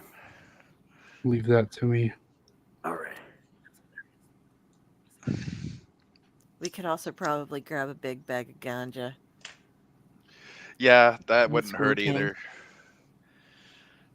That would That be a great probably- idea. That probably wouldn't hurt either. Should we see if the Squirrel King has any more of that stuff? Well, I imagine he does. It's on demand. We just have to go to our branch and ask them. I wonder send how it many over. giant ones he has. We might stop a war. Since the beanstalk is right near the brewery, or is it coming out of the brewery? How is that working? It's coming out of the brewery. It was thrown inside the brewery, and the stalk grew upwards from one of the floors. Okay, so is the brewery going to remain around it? I would don't imagine so. foresee a way of getting of removing that without doing major damage to the brewery, Okay. short of like magic. All right, I just didn't know if it was still functional or if we were planning on having to rebuild the brewery. We Yeah, could also try to. I think. We could try to forge some sort of exchange policy too, where as we're brewing right down there, they can just we can send them some booze up and down the Yeah, sure. holes, see if they want to do some sort of trade with us. I don't know what they have to trade in the land of giants up there, but That could All be right. something to look into. So here's the game plan. Little one, go back to our branch and get probably going to need a cartload of wheat. This is going to be a 2-cart job. Matt, or I'm sorry, Rico, you and I, we're going to go back over to the Vulgar Unicorn, and we're going to probably have to order a lot of booze. Sweet. And then we got to figure out how the fuck to get these carts up the goddamn beanstalk.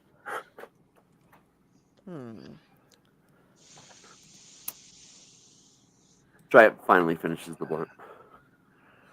Still working on that barrel. Okay. But let's at least make sure we can get said things before we start planning to move said things. Yes. So let's split up and do our things. Let's see if we can get these things. Okay. All right. So I head over to Vulgar Unicorn, and yeah. Well, at the Vulgar Unicorn, you guys only have so much stock. Yeah, I was gonna ask him fuck. I was gonna pay for it, obviously, but I was gonna Right. ask him if he could send over a large shipment. That was the plan. So, What you consider a large shipment, he's explaining to you, is not going to be considered a large shipment to the Giants. They're Giants. I by large shipment, I meant like quite literally. You're looking at a barrel of something good per Giant.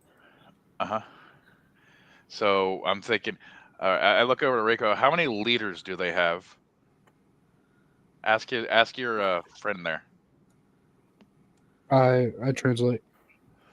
Well, that's complicated for an entire realm of my species. The ones that are caught. All right. Oh wait, I don't know. Yep. Sorry, I gotta wait. Well, he said he's translating, so unless he says otherwise or wants to translate incorrectly to fuck with you guys, then I'm just going to assume that he. Okay, I was like, well, how many leaders are there that have declared war on us? He responds to Matt. Well, technically, again, there's a lot of different tribes that have leaders, and I don't know how far up the chain the Giants know about this either, because when I left, the Hill Giants knew about it, and that was it. And we got sent down. And I don't know what happened since then. I don't know how far this has gone up. So I have no actual way of telling you for sure. Now, if only the Hill Giants know about it, you're probably going to want to appease. If you're trying to appease people, I'd say the Council of 13 is what you're looking at. All right. We'll need 26 barrels. That's 2 barrels each. That's going to be 2 carts. That's fine. So, okay, well, we need to figure out a way to get 3 carts up the goddamn thing. Well, you guys got any carts? We have. I look around town. Are there carts? Oh, yeah. Yes, we have carts. Each business has like 2 carts. Over at the lumberyard, there's like at least 7 or 8 carts just hanging out over there. Yeah, we have plenty of carts. All right, man. So you guys probably have enough stock there to cover this, but it's going to wipe you out. And I can refill everything at cost. Obviously, it's going to be about another 50 gold. All right, I'll send that over now. I'll take that out of the tongue coffers. Just assume I just send it over in the barrel. Yeah, I'll start sending. I'll have my guys start sending the stock up through the chute. Just have your guys, stock or whatever they do with that. Right on. I'll inform. What was it Patrick? Yep. Yeah. I'll inform Patrick. Notes I gotta take. So we're down to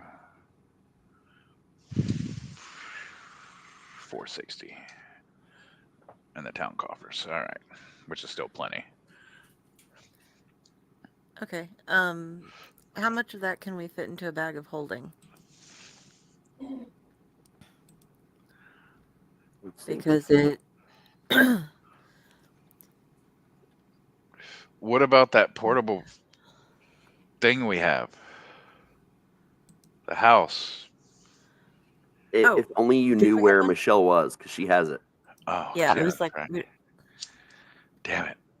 Because we could probably afford a couple of bags of holding right now. I know We'd I have could. to find somewhere that sell them. Yeah. We can check the 2 towns and see if someone sells them. It's not a bad thing to have along anyway. Yeah. 1 second, I'm doing some math.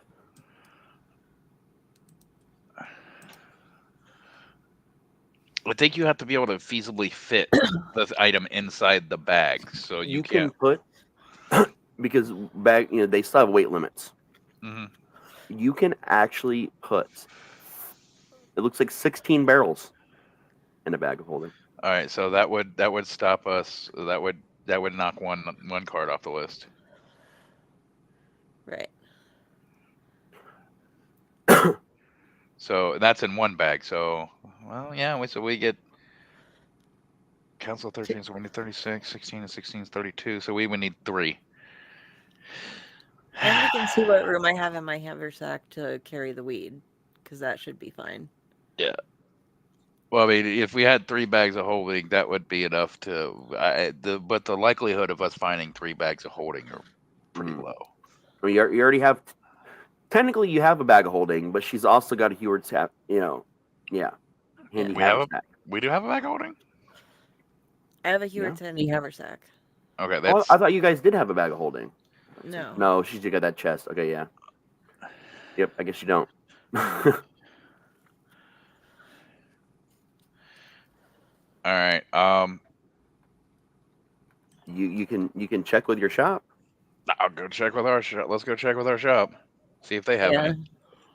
Let's see if they have any other or something similar. Oh, did you give her gold from the last campaign? I don't think you guys gave Del her gold. I don't. I keep track of the town stuff. I don't remember how much gold we got.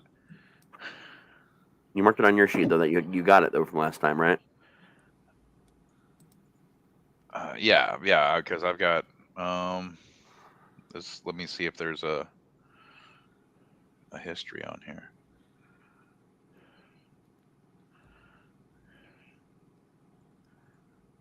So I'm sitting at 1,600 right now.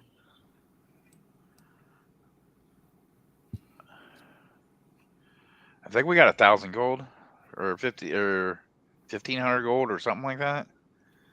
Does anybody remember? Does anybody have it written down? Well, I haven't touched my gold at all since the last time, so she should probably have. Nobody 1,600. has. Yeah.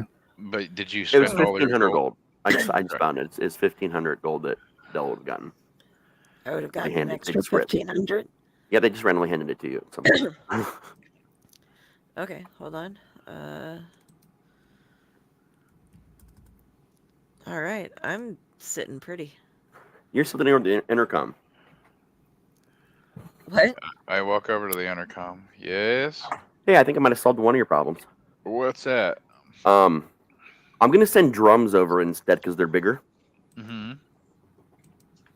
About the same price, but it's gonna be the same price, but yeah, they fit a lot more. Okay. There's the equivalent to about, I don't know, 3 barrels in a drum. Okay. Right on. Might help you with some issues you're having over there in transporting. So they're heavier, obviously, but they're bigger.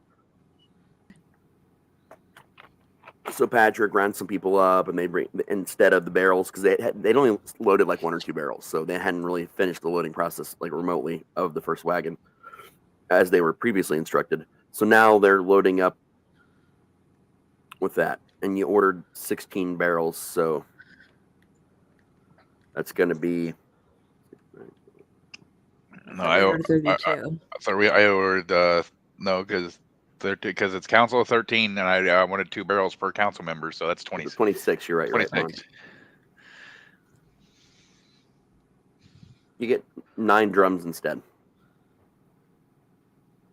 All right, so we need 2 bags of holding then, not 3. So weirdly, because he's put them into drums instead, and you don't have all the extra weight from all the extra barrels, you're going to be able to put, it looks like, 8 of them in one bag. Nice. Now we just have to find them. All right, so let's You magic got shop. 9, but you can put 8 in one bag. So, all right. It's going to be a luck roll to see if they've got one in stock. Whoever wants to attempt it. Anybody Where want is to do the the- lick roll? where That's is the- you roll 2d. Here, I'll do it. real quick. 3d6. Oh, it's 3. I thought it was 2d6. No, you roll 3d6. I fucked myself last time. I only rolled 2d6. Yep. So start with that. You want to do that, Dell, or Rodney can. Okay, hold on. 2, 3. roll under a 5? Yeah, right. Nope. They do not have one in your town. This is why somebody else should roll. I roll bad. Okay. Shall I try to see if there's one in the other town? You can, yep. Go ahead and roll. Okay. This will be Okay. 3d6. 2. You couldn't have gotten a 2. Yeah. No, I'm having to roll 3. Yeah. I don't see. Oh, no. Okay. Oh, So when you bring it up, just click your Okay. d6, and you There were we rolling go. a d20 anyway. So yeah. No, I rolled a d6. I'm just gonna. oh, okay, it popped up weird. Yeah, she only rolled 1. I'll roll 2 more. Okay. Ah, shit. So you got a total Oh. of 12. So you got to roll under a 12. 1 to 20 decided now. Oh, okay. So decent chance. 2. You definitely, they definitely have one in stock. Did you want to see if they have more than one? Yes. Roll me a luck roll. Okay. Well, Uh, roll under a 7. Now just go roll like a 20. I can't even see it. 18. They just had the one in stock. All right, so we got to figure out how to get this last one lugged. So Can't we just go up and down? now you got to buy it because you just Yeah. asked if they had it in stock. How much? Okay, so give me a moment here. I'm double checking the price list on that right now. Okay. Normally it's 2,500, but thanks to you guys, this person was able to open up a shop here, so it's only 2,000. Okay, I got that.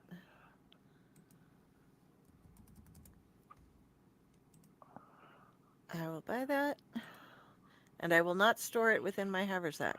Smart plan. Yes, Please don't. Please, I am for the a love of God, smart do not. person. I don't want to destroy reality. Today, Don't Yeah, worry, not I today, at destroy least. reality. I'm all good with that. not today, reality. All right, so there you go. And they're Alright. able to load 8 of your 9 drums into that sack. How much does said drum weigh? 1 second. It weighs 62.5 pounds. Would I, with an 18 strength, would I conceivably be able to like tie it and strap it like to my back and have it like dangle down while we climb? You can, yeah. Because that's the only other way I could think of transporting that without. It's going to make the climbing that far up rough on you, like very rough on you over time, and might eventually become dangerous. I don't tire.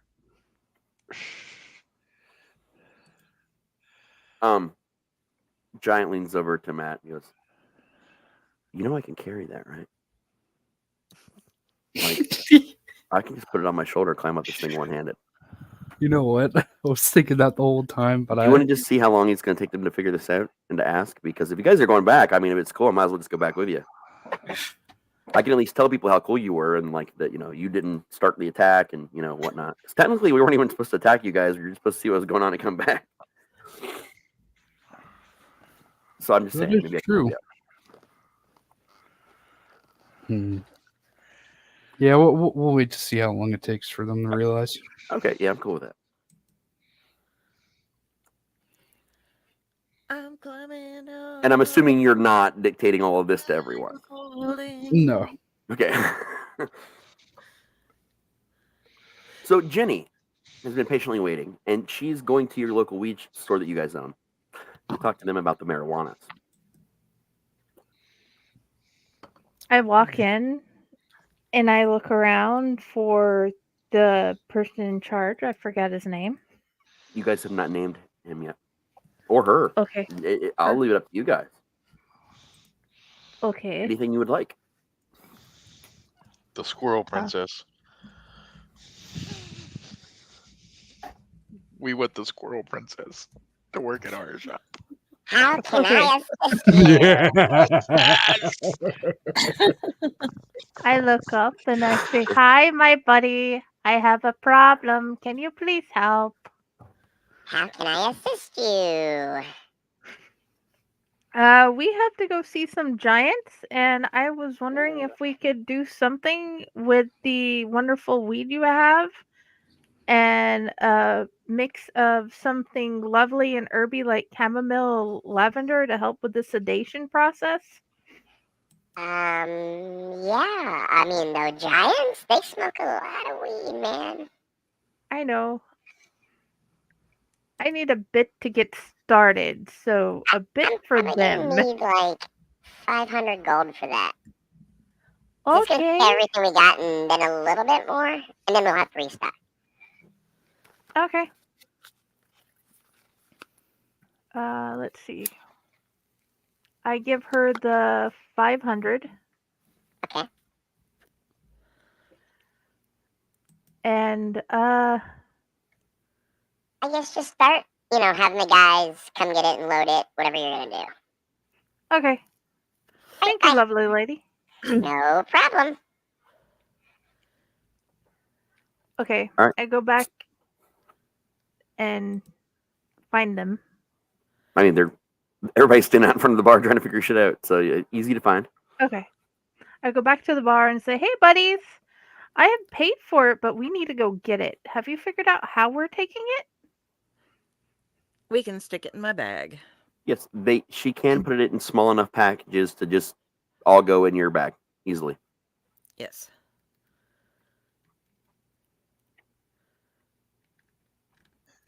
So. And what we do is when we show them the weed, you pull out like a couple bags and then put it on the ground. And when they laugh, then you dump the rest of your bag out. You have 100 pounds of very, very decent marijuanas. And a bag of holding full of booze. Yep. 2 bags. Best Chock full of goodies. party ever. It'll last maybe 45 minutes to an hour in the Hill Giant area. We'll see. And I look at my big friend and I look at my new bigger friend and say, "Hey, can you help with carrying any of this stuff up the beanstalk, buddy?" He's over and goes, "Oh, now they're going to ask me." He nods. Just takes that drum and just literally, he was going to put it over his shoulder, but he just kind of shrugged and he stuck it on his back and wound one of the couple back straps of his armor around it. So it's just attached to his back. And it's like he's not even got anything attached to him, man. It's not even remotely an issue for him.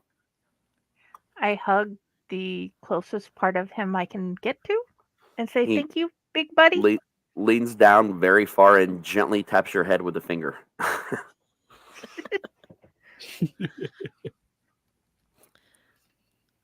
Okay, since we're giving all of this to them, we might as well throw a little extra in for us to take up so that we can,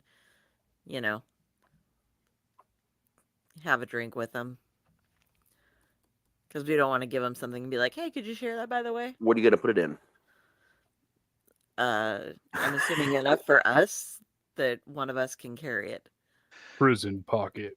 I mean, like enough weed for us, you could put in just a normal backpack, honestly. Yeah, enough weed for you guys is not that much. Yeah. You could probably easily get some some flasks and fill up a backpack with some flasks and some weed, man. Yeah. But you don't need to worry about me, other than the weed. Yep. There you go. All right. It doesn't even make the backpack that heavy, honestly. Yeah. I'll carry. I'll carry something. I mean, if you just put it in your normal backpack that everybody has, Yeah. You're not even going to need a pound of weed. I mean, the weed's not going to weigh much. Honestly, you guys are probably going to take up like maybe a couple ounces with you. And then you're just going to fill like large size flasks, and those aren't that heavy. So it doesn't even feel like there's really much in there. It's not going to like impede you in any way whatsoever. Now the giant's going to recommend to Matt that you guys go up ahead of him in case one of you falls. He can just, like grab you. Okay. But when you get to the top, to stay put and let him come up and like lead you guys in, because it could go badly otherwise. Fair enough. Hey, walking armor, would you like to go first? I have a name, you know. Yes, Rodney, I know. I'm going to go scratch him behind his non-existent ears again. I take my throwing axes and some strips of leather, tie them around my hands, because we don't have like an adventure supply store here, so we don't have somewhere to buy climbing spikes. I just basically take the climbing axes and just tie them around my hands, and I'll use those as like the pickaxes, like at ice pick for ice climbers. So that's what I'm gonna do. Okay. All right. I'm just going to climb. If you use your chains, you're not going to have any issue climbing this fucking stalk whatsoever, dude. Okay. Like, literally, you guys watch her, like, move her gloves and, like, 2 chains shoot out of either and just pretty much take her all the way up easily. You don't even got to roll, honestly. Okay. I'm not going to make any of you guys roll, to be honest, because you're just climbing a beanstalk, and if you fall, the giant's going to be true to his word and kind of, like, right you real quick against the stalk. I do have to ask the giant something. Okay. So, if I get into his hand and he reaches all the way up, how close to the top of this is he? Not at all, man. Okay. This is like hundreds of feet up into the air. So it's even giant for a giant. I mean, it's it's a brisk climb for a giant. It's real difficult for you guys over time, which is why he's going below you to help. Then I'm just gonna stick with the climbing. I thought I was gonna do something. And the stalk is thick enough. Like, I mean, and the way it's set up, the actual climbing itself, like what you got to do to get handholds and footholds, isn't hard. It's actually really easy. It's just a lot of it for a very long time. So you do get really fucking tired as you guys go and hungry, and it takes the better part of the entire day to even get to the top. Okay. But you guys, I'm also going to be nice and assumed you guys rested and started this officially the next morning. You didn't say it, but just to help you guys along, because you're under level 5, go ahead and hit that long rest mark. Okay. Oh, where'd that go? That's right. Because I'm going to assume that you guys would have wanted to rest and regain hit points and spell slots before you tromped off into Giant Land. Yeah. Start remembering these things, but again, under level 5, I'm still being nice. So yeah, eventually you guys get to the top of tier. You're fucking exhausted. It's tiring. All right. He comes up at the end and says, "All right, guys, how do you want to play this?" And he says it in common. He says it in common. You guys all understand it, and he winks at Matt. You guys are hilarious, by the way. This was fantastic. Glad we amused you. Hmm? I'm gonna dip in and have a little drink from my water skin. Grab a little piece of rations to chow down on. -1. Probably a good idea. I join in. Well, as in the words of the folklore of some book involved little green men or some shit like that. Take me to your leader. I can take you to the council. just let's walk behind me. Yep. I'll do my best, but I can definitely at least get us to the council. Now, not all the council members speak giant. Like maybe at best half of them. Speak common. Maybe half of them speak it, but they can't all understand it. Just like I can understand you guys the whole time, and y'all are. Yeah, that was funny. That was fucking funny. And then he didn't even know. Yeah, you guys. All right, yeah, just follow me. He's just laughing, shaking his head.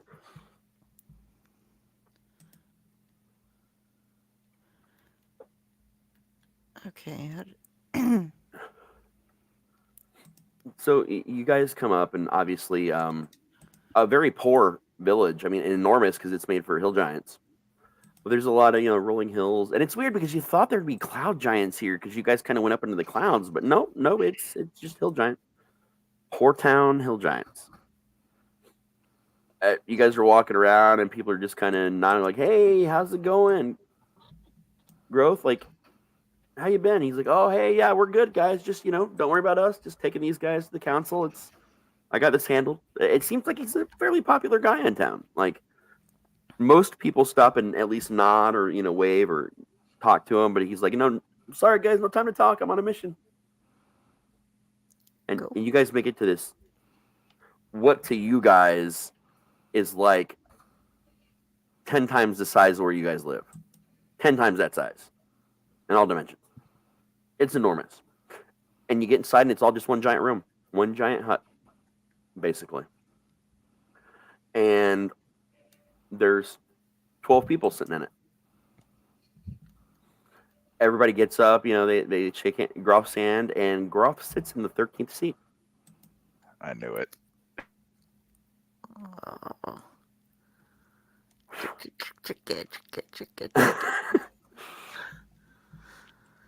And he does switch to giant for this.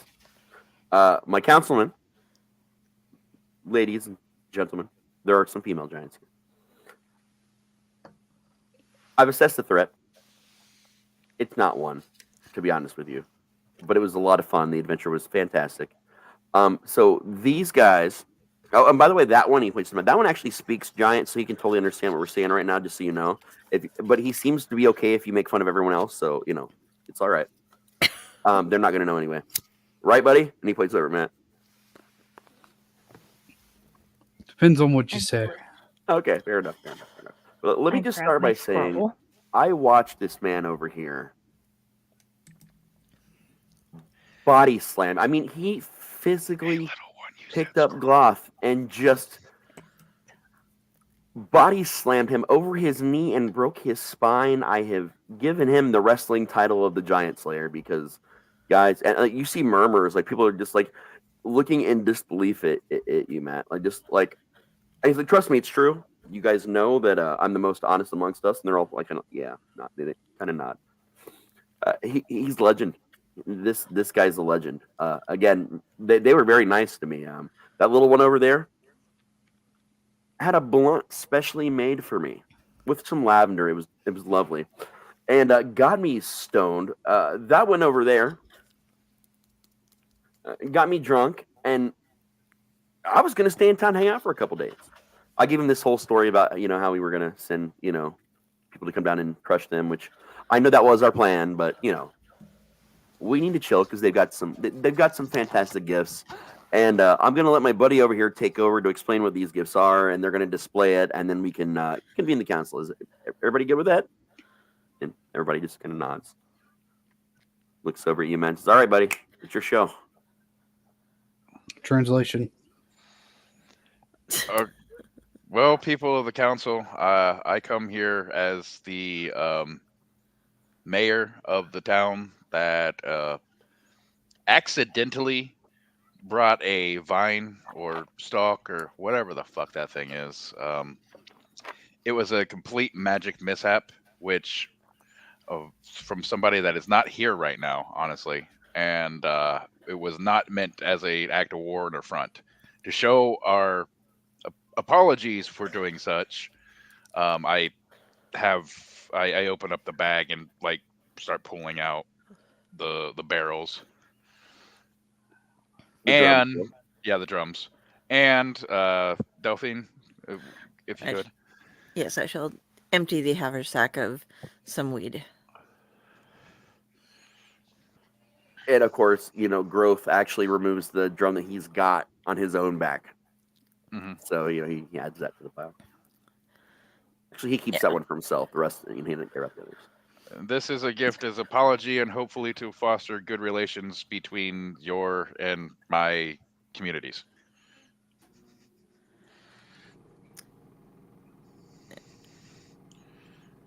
Because I mean, honestly, your friend over here pointing to the 13th giant, he didn't see half the funny shit. We have a house that eats people that we throw to random, that we throw random assholes to randomly. We have a fae who turns people into animals if they're assholes. We just don't deal with assholes in our town. We even have a gazebo of paranoia to put them in order to stress them out so we can question them.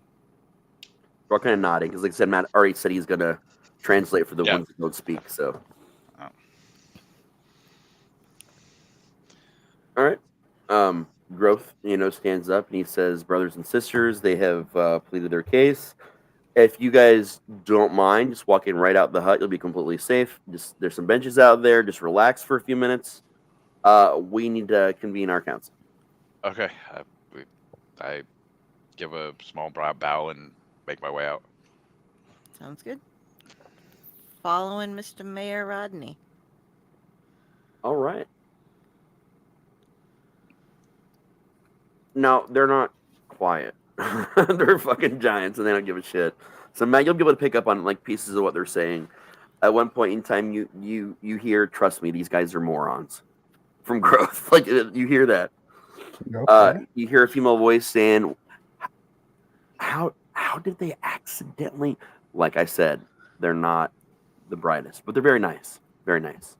And just the general consensus is, they were really worried that before now that there was a serious invasion force going on, and they hadn't alerted the other giant tribes about what's going on, or even some of the other hill giant tribes that aren't represented by council on the outskirts. They've pretty much kind of kept it contained to town for right now. A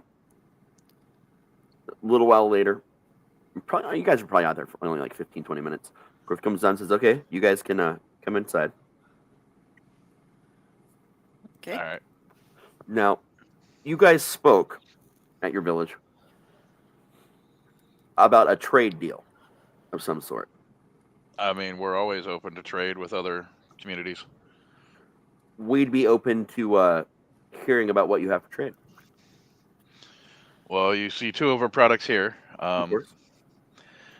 We also do procure certain items on our while we go out to clear out certain threats to our community. We also will be having a brewery of our own up and running. You with your scouting party ran into it. It just is not up and running yet. So there will be an actual full functioning brewery there to be able to make more than just the mead, or I don't know what they send. Was it mead? Was it what did they send? Raz? It was some very, amazing fucking ale that's like right up their alley. Okay, they so clearly enjoyed. So not only will we be able to make ale, but also other fine spirits as well. And as we are giving the city a new start, we would be open to having a storefront of your own if you would like to have someone to trade with down in our realm, as you have easy access currently.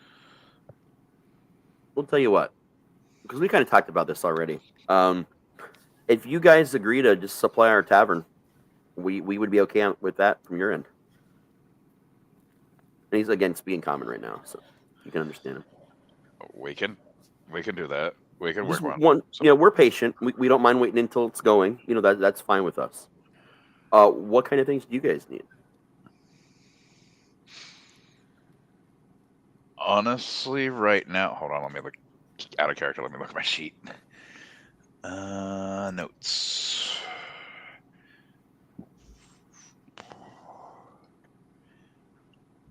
We have a blacksmith. We have an apothecary, tavern, mill, farm.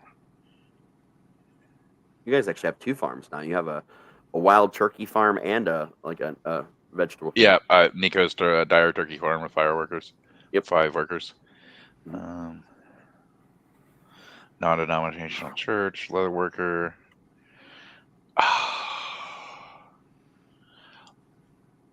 Honestly, if you have you your want to, Skinner and Tanner too, because Yep. the Bigfoot guy does that. yeah, because of I've got that too, because of Harry. Yep. One working leather worker and woodsman. That's what I have. Basically, yeah, that's what it does. Yeah. Psst, boss. We What do you wouldn't want? turn down having a giant on patrol every now and then. If anything happens, maybe we could arrange some sort of. If anything big comes in the area, we could kind of borrow a little militia here or there. I have a better idea. Okay. What's the employment situation for your village like? Like, are there people needing work? Because we do have some in positions where we would be able to pay, gold to do. We always have people that need work. Because we have a lumber mill. We also have a guard. We have some guard. We have a sheriff, but always having better militia is always better. Always a good thing. Farm. I mean, we'd be able. All of them would pay. Actually, probably better than most areas. I got 5. I can think of right now that have lost their homes and are in some temporary shelter. They could use a home. Well, I'll tell you what. That's what that's what we can. That's what you can offer us. Anybody who needs shelter or refugeeing, you can send them down to us to help. Get our town settled. Okay. In lieu of wages, just build them homes. Okay. I mean, we have a fully functioning lumber mill, so feed them, give them things they need, just take care of them, and you won't need no wages needed. You're technically paying their wages, which they will get some of the alcohol, that gets sent up. We'll make sure that from our end that they get handled. Okay.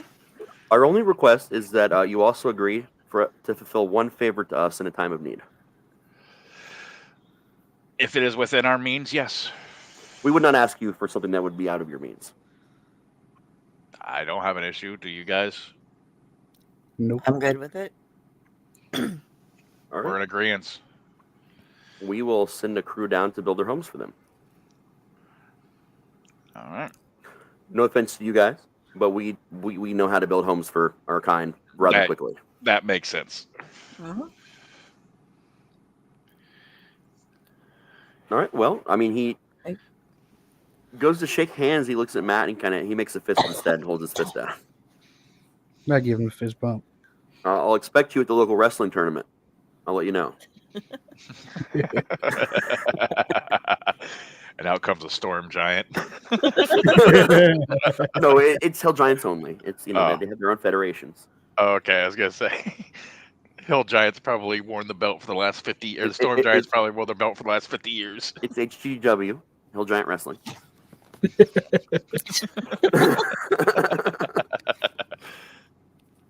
But yeah, deals are made, things are finalized, and they ask you if you'd like an easier ride down. That would be wonderful. Please. Literally, you're riding in a what is considered a medium-sized basket for a hill giant. Will fit all of you guys in it. It's a little snug, and they tie it to some rope, and they just lower you down. And as they do that, they're creating a pulley system with that rope once it touches the ground and tying it off up there, and they're creating a pulley system. So now you can also just ride the basket up and down and whatnot. Because climbing is really easy for them to get down. It's really easy to get for them to get. Artificer, why don't you rig up something to make that like automated, so we don't have to have somebody to pull it? Basically, you just alert someone, and then they'll pull on their end until you get that done. Okay. Since this is simple, you're basically just doing the equivalent to a self-pulling rope. I'm not going to make you go through a lot of the crazy artificer shit because it sounds like a really cool, interesting thing to do, and it's simple. It's not giving you guys like major advantages. It's a minor life improvement. So Quality of life. Yep. Yep. You're basically, Jenny, you're going to be working on this on and off for like the next 48 hours, just here and there, and it's going to be done. Awesome. Thank you. No problem. You know what we need? What do we need? We More need a geeks. Oh, sorry, quarry. wrong commercial. Need to what? A quarry. That is something you don't have.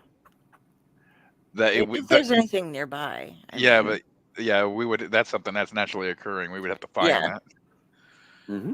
That's something we should keep an eye out though for if we, There is someone on your land you could probably ask. I send an owl to yeah, that's it. An owl to Harry. Harry shows up not long after. He's big old grin on his face. He's in a good mood. Oh, and he's sign language because he doesn't have any pen and paper on him. But he can write because he's written before. I have pen and paper ready for him because I know I already sent out for him. Okay, hey guys, how's it going? And he shows you the paper after he writes it. Okay, and I was like, just so you're not alarmed, there's going to be about 5 hill giants that come to reside here. They're refugees from their town. They got displaced. We struck a deal with the hill giant tribe in the clouds. He nods and he points to his waist. On his waist, you see a belt that says HGW, and it's obviously a championship belt. Apparently, Matt is now. Apparently, Rico here is now been labeled the Giant Slayer. And he writes down. He's like, I know. They messaged me, and congratulations. Look forward to seeing you. Thank you. But the reason I called you over here is why did I call him over here again? Quarry. Oh, I was wondering if you could perhaps use your woodsman skills to scout the area to see if there's any quarry lands around.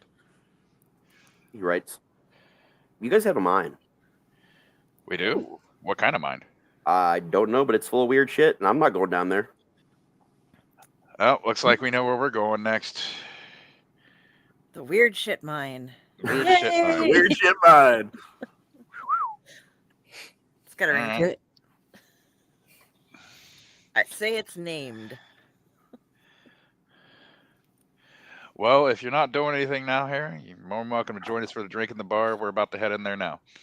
He writes, sounds good. He ducks his way on in. Yep. We never drank. That's what I do. Stuff we brought with us, so. And then everybody cracks a drink and. Oh. Speaking of, we should mention to Mofok our deal with the Giants. Maybe we can even just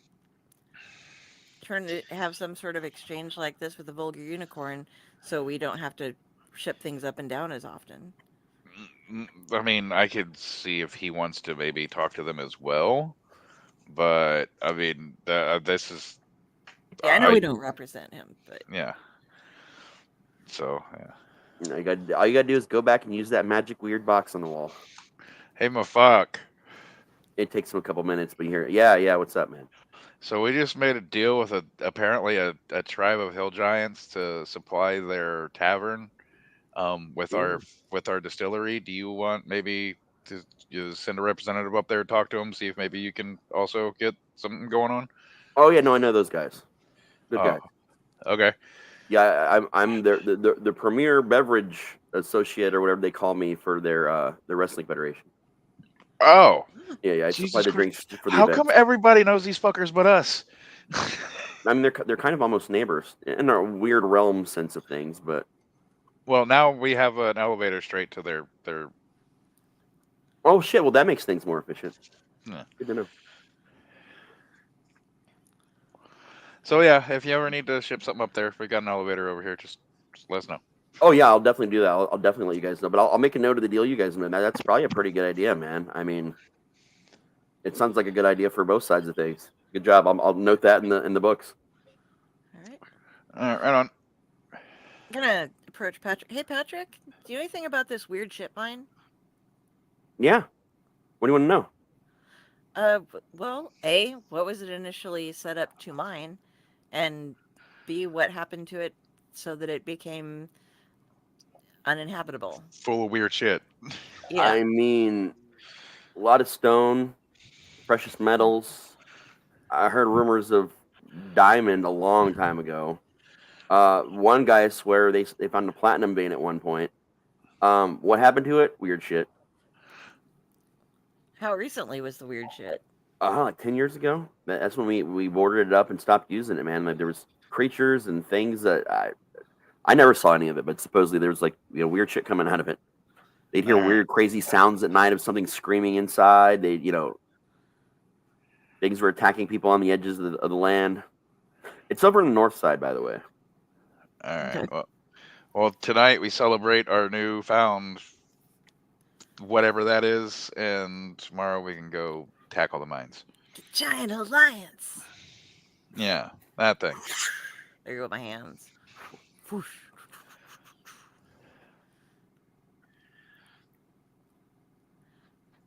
Oh, Well, that was me setting fires, by the way, not just there go my hands. I'm not. Is there any like obviously the mines is going to be a different episode. Like we're not going to start the mines tonight. Yeah.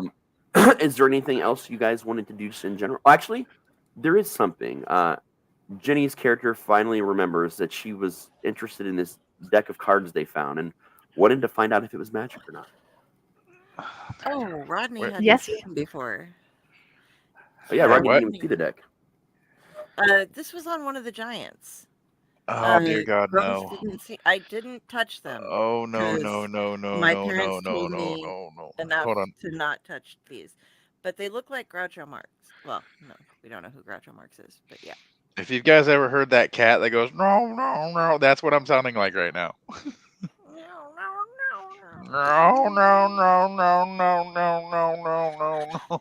Oh, long Johnson. Yeah, cat is Based on awesome. everything I've heard from my parents, I didn't touch them. I just kept them. So she wanted to see if they were magic or not. Should that cause any problems? No, I hope not. I'm not versed in magic, so I'm not the person to ask. I just have heard very scary stories about those decks. My previous master had one. Things did not go well.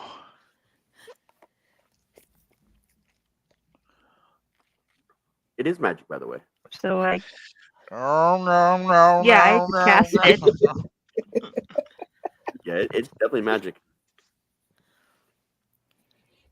Okay. You're pretty sure you just have to tap the deck and say the word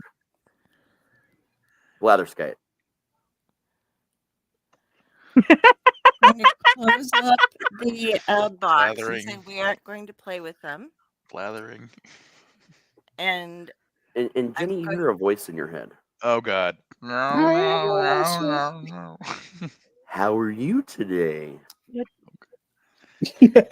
Don't you want to draw the card? You can draw as many as you want and pass me around to your friends. It's a party in a box. A very silly party. As this is, and you see around the picture I described, like the fake glasses and nose thing, it actually says the deck of silly things around the card's edges now. Do we There all are 50 of us inside. Are you sure? There are some very magical and wonderful things in here. Nothing bad, just silly things. Fun, silly things. Hey guys, why are they talking at me? They're talking to you? They're talking to me. They would like us to play. If they touch me, they can hear me too. It says if you touch it, you can hear what it says. I'm not sure if that's the best idea. I'm going to slam the lid down on them. Shut them I'm sorry, up what did you nice say? and tight. Sorry, Matt. I didn't hear what you said. Which one of us? I talked it over Matt. I heard Matt, but I couldn't hear you. Oh, I said I'm slamming the lid down on them in their box. Okay. Jenny, that does not stop the fact that you can hear them. Oh, come on, man. Just, you want to. They do too. They just don't know it yet because they haven't heard me. You just don't understand the wonder and the treasure inside me. It can be inside you too. No, Okay. thank you. Okay, I am not buddy. card orientated that way. But I have things like a magical hat with a feather that does fun things. I've got a wand that can turn people into rubber ducks. I walk up, I grab the freaking cards. Hi, how are you today? In my steel box. No. No, I'm kidding. I want to. I was like, it won't shut up unless we draw. So I'm gonna at least make it shut up for a bit. How many cards would you like to draw? 3, because that's how many joints I've smoked today. 3. Can we at least go outside first? I don't want to Yeah, I thought we were outside. Oh no, we're inside. Inside the bar we're drinking. back in the bar drinking. All right, I go outside before I draw. Okay. I sigh and open the box. I'm trying to figure out the best way to do this. There's 50 cards. And I don't have to do a D100 because that's too much work for me. Let's see. Yeah, no, fuck it. Just do a D100, and that's going to be the easiest thing to do for you guys. Roll. I ain't touching that thing. Okay, so past 50, that'd be 36. 36. 1 second, please. 'Cause I do a lot of figuring out here. Oh, I thought we were just going to divide it in half. No. No, I just did 50 and 50. So 1 to 50, and then another 50 to 100.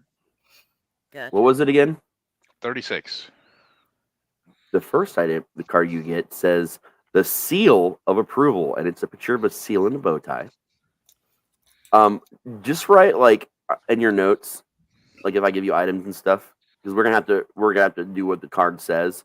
But if it's an actual item that you get to keep, and a lot of them are, you'll just write what the name of the item is, and I'll get it to your sheets later. But just so you know, it's a little ceramic seal pup that's enchanted to wiggle and jump around like a real seal.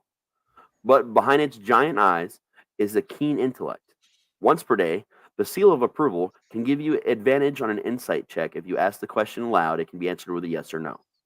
To answer yes, the seal will arf. To answer no, the seal will bork. Further, the seal of approval can act as a sentry. When any creature other than those who you've specified enter a room or an area within 20 feet of the seal of approval, it will bork loudly and clap its flippers. It will continue to do that until its owner rubs its head.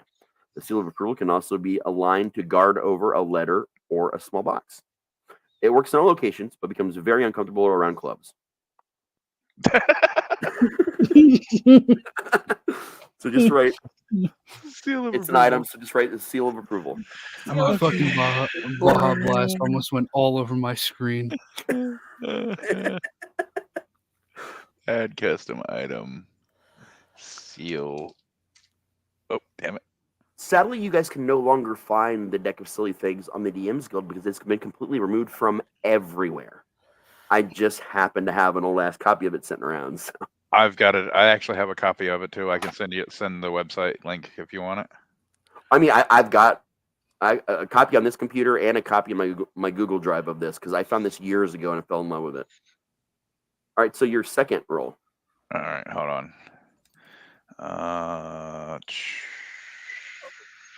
D100 roll. All right, and that is a 27. 27. Let's see.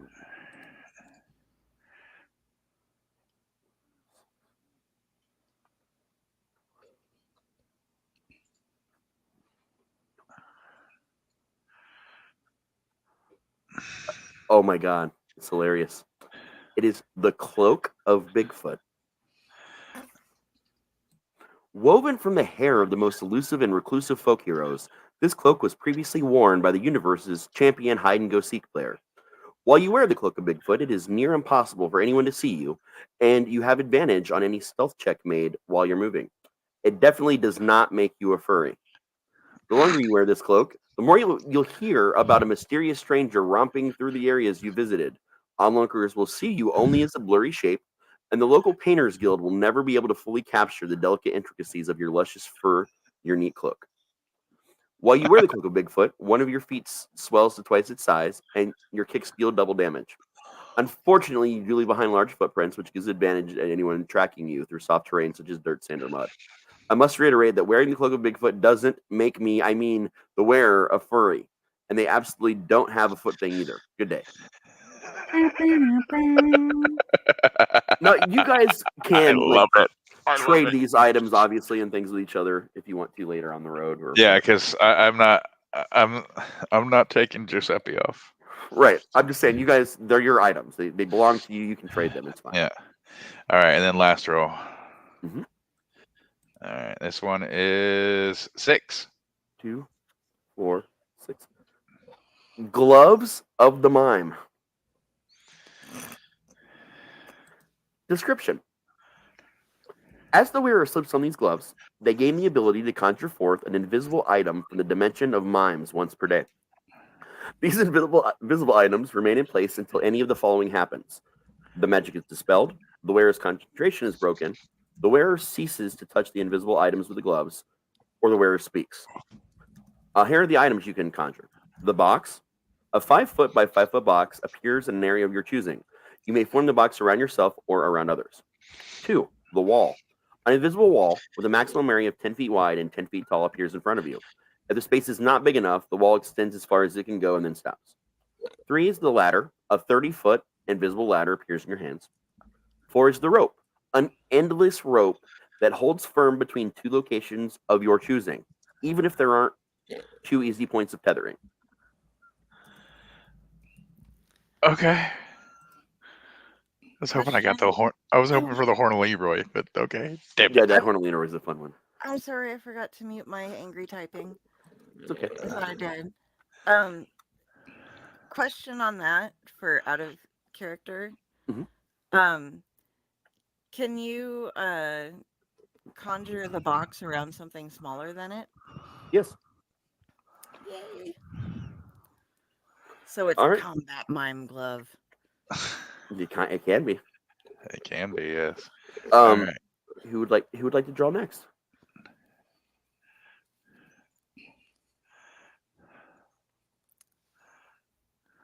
I'm impressed, but I'm still not touching anything. Jenny, how are you feeling about the deck? You guys see these items. He draws cards and the items appear in their hand, and you hear, as everyone hears the silly voice explaining what these things are. So you guys all just watched him get these really awesome, unique, cool, fun things. I shall do 2 out of curiosity. Okay. Now, you can only ever draw from the deck one time. Okay, I to will make it draw clear. 1. No, that's not what I'm saying. Oh, no. What I'm saying is, you only have one chance to hang out with the deck and draw cards. Okay. You will never again in your life be able to draw this, and you can draw any number up to 50. I don't advise you to draw 50 of them, but you can. So would you still like to do 2, or would you like to do more than 2? I'll do 3 out of curiosity just to find out what happens. Okay. Here Go we ahead go. and do your first 1d100.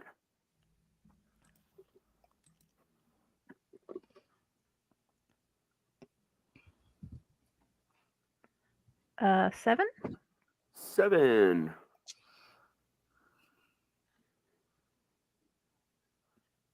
Wow, Ring really low. of Vigor, Vigor. You live an action-packed life. You kick ass and party until the sun rises. So isn't it time you talk to your enchanter about a ring of vigor? With a process as easy as putting on a ring, you'll never again have to worry about staying aroused. If arousal lasts longer than 4 hours, right on, bro. But also, you suffer 1 level of exhaustion for every additional hour you wear the ring.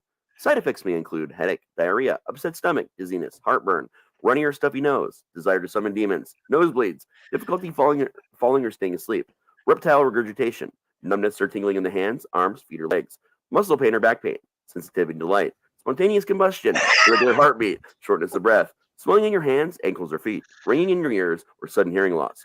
Instant transportation to the 9 hells, seizures, feeling like you might pass out, rash, burning or itching while urinating, and a newfound appreciation for country music. Best combat bard item ever. You so sexy. With it. What forever. Oh, you did. Wow. Yeah, just write ring of vigor Lovely. in your notes. Okay. And put a notation next to it that it's from the silly deck.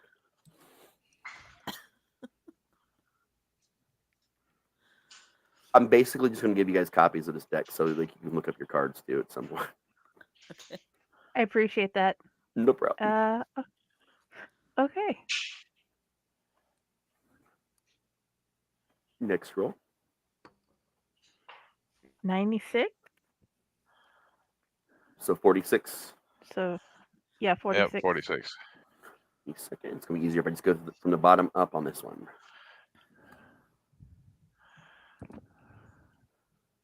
The Book of Plot Twists. The book itself says, Blargus the Bloody was about to land a fatal strike, but suddenly he was overcome with a strong desire to confess his everlasting love to his fellow goblin warriors.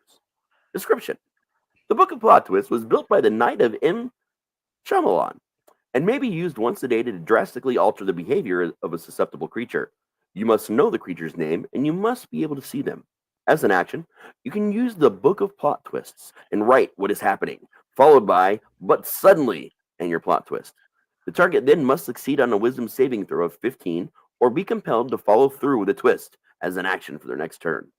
On a failed saving throw, the sentence remains and the Book of Plot Twists cannot be used again for another day. On a successful saving throw, the sentence disappears and the holder of the Book of Plot Twists can try again in 1 hour, rather than waiting a full day. A target cannot be compelled to take an action that would directly lead to their death or serious injury. It is impossible to rip out or destroy the infinite pages, so reading through this tome may yield some interesting pieces of history. The Book of Plot Twist does not like run-on sentences. Alrighty. That's a fun I one. love it. Does it come with a pen and ink ready to go? Or quill? It does. It's attached to the book. Good to know. I am the run-on sentence. 35. That's your wrestling name, the run-on sentence. 35, 1 second.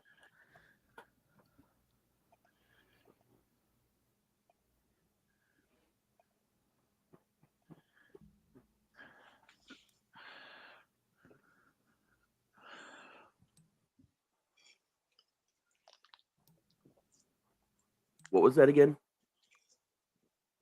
It was 70, so I think it would be 35. It'd be 20. Be 20? Yeah, because there's 50 cards. 50 Hold on a cards. minute, Okay. Yep. Let me go back up to the top real quick here.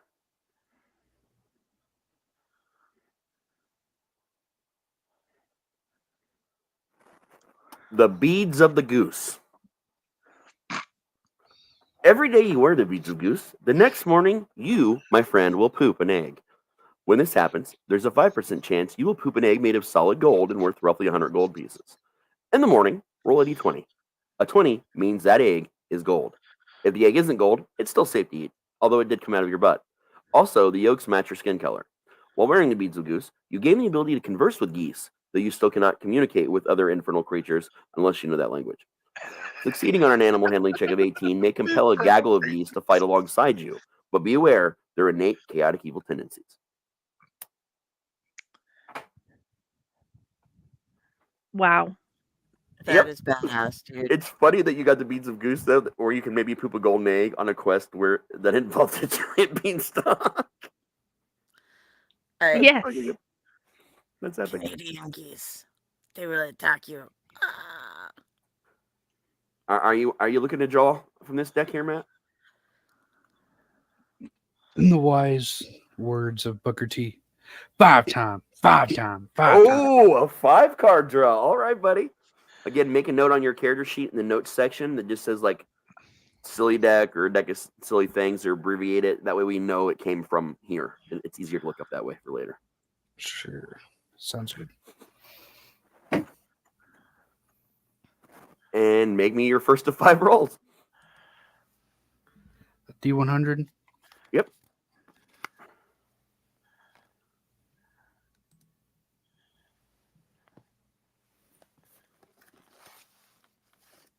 $89. So 39. Yep.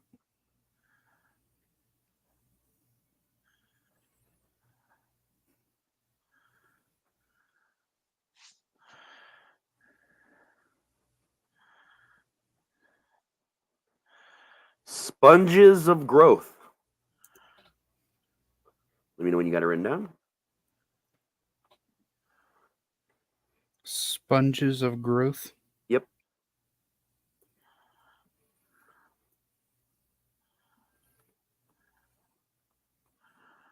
You ready for me to tell you what it is? Yeah. These little capsules expand rapidly when they come into contact with liquid, creating a life-sized animals made entirely of sponge. The animals grow using however much liquid is initially available. So if you only have a gallon on hand, expect a very tiny T-Rex. The maximum amount of liquid a sponge can retain is 500 gallons, which is about 2.5 hot tubs or 12 bathtubs or 32 kegs. The sponges of growth move and act similar to their animal counterparts, but are not sentient. For every 5 gallons of liquid they hold, they have 1 hit point, with a minimum of 1. The sponges hold liquid for 8 hours or until they are reduced to 0 hit points. The sponges of growth have an armor class of 15, not because they're particularly tough or dexterous, but because most attacks do very little against a giant sponge. The sponges of growth obey simple commands from their creator and will self-destruct if asked, releasing all their liquid in an instant. They come in packs of 3, and each capsule can be used 1 time. Sweet. So you got a pack of 3 of them. And when used, you roll a d12 to determine which form the sponge takes. There's T-Rex, owlbear, spider, pig, horse, elephant, monkey, rhino, Tarrasque. Oh my fucking god. Tarrasque. A sponge Tarrasque. Oh shit. A rabbit, a Labrador, or a dragon. I'm somewhere between T-Rex, dragon, and Tarrasque at this point. I swear to God, if any one of those get A sponge dragon. Mm-hmm. A This is 1 gallon hilarious. sponge Tarrasque.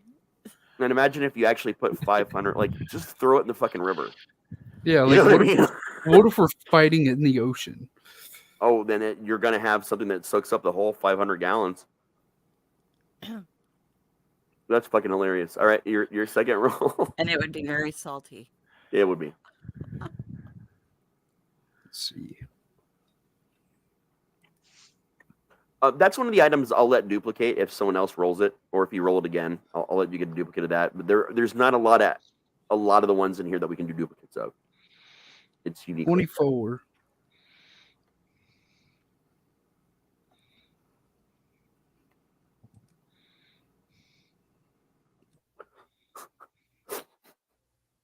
The fin of foreboding. The fin of foreboding. Yep. Foreboding. Something lurks beneath the surface of the crowd. It goes closer and closer until, bam, you're face to face with a fin of foreboding. This thing looks like a fin that you're strapping to your back, by the way, like a shark fin. If you manage to calm the spirit within this wondrous item, you can strap the fin of foreboding to your head to receive a +1 intimidation bonus, except for 1 week a year when it becomes a +1 persuasion bonus. Consult with your GM to determine when Shark Week is observed. In addition, once per day, you can hum or sing the Fin of Foreboding's theme song as an action. Every susceptible creature of your choosing within 30 feet must succeed on a wisdom saving throw of 15 or become frightened of you for 1 round and use all their speed to move away. While wearing the Fin of Foreboding, you gain the ability to smell exposed blood within 60 feet, but you take double damage anytime someone bops you in the nose. The theme music is da-dun, da-dun, da-dun, da-dun, da-dun. Okay. That's a shark fin. Yep. You got a giant shark fin. Yeah, apparently you just strap it to your head in combat, and it helps you. Except during Shark Week, which you can use it to, be better at persuading people. Sweet. Just hope you don't run into the shark punchers. Can you juggle him, though? Will he fall asleep if he's standing straight up and doesn't move? All right, third roll.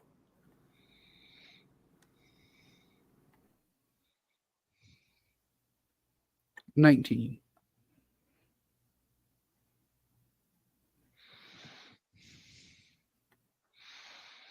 The bolts of Frankenstein. Ooh. The bolts of Frankenstein. Sweet. While technically they are the bolts of Frankenstein's monster, everyone knows what you're talking about, and you don't need to make such a big deal and remind me every single time, Kyle. Wearing the bolts of Frankenstein helps those who are mortally challenged. While you impale these into your body, you have a permanent 1d4 maximum hit point reduction and cannot heal these points unless the bolts are removed. The bolts activate when you are reduced to 0 hit points. Before you make any death saving throws, when activated, you gain 1d12 hit points, but take 1d8 lightning damage. After these rolls, if you gain at least 1 hit point, you're conscious and keep any additional hit points gained. If the rolls tie, you are conscious with 1 hit point. If the lightning damage does more damage than you are healed, it does not count as a failed death saving throw. Additionally, if the rolls do not revive you, you can delay a death saving throw for 1 turn. The bolts of Frankenstein lose their charge after 1 use. They recharge after 1 day, or if the person is impaled by the bolts, is struck by lightning. After use of the bolts of Frankenstein, you may find your arms rigid and lighter than usual. Fitting for a necromancer. It kind of is. It's kind of a really fucking cool random item. Right. And no items in this deck require attunement, by the way. Okay. That's the other cool thing about them. 9. Give me a second. Let me go back to where I was.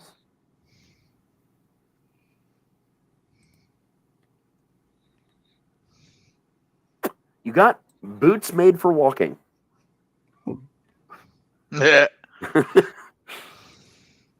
These are the boots made for walking, and that's just what they'll do. While you wear these boots, they give plus 10 movement speed to you. Walkies.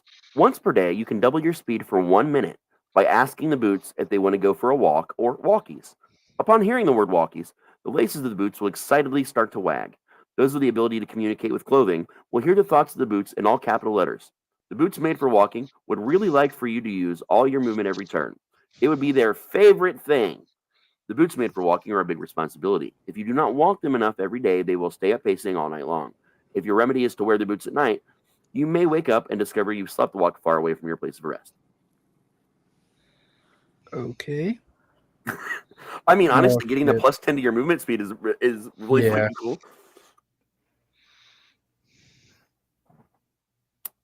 One last one.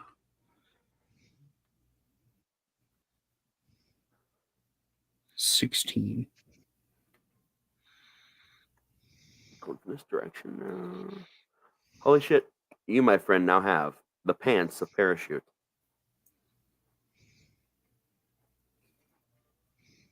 Which fits in with your MC Hammer. Yeah.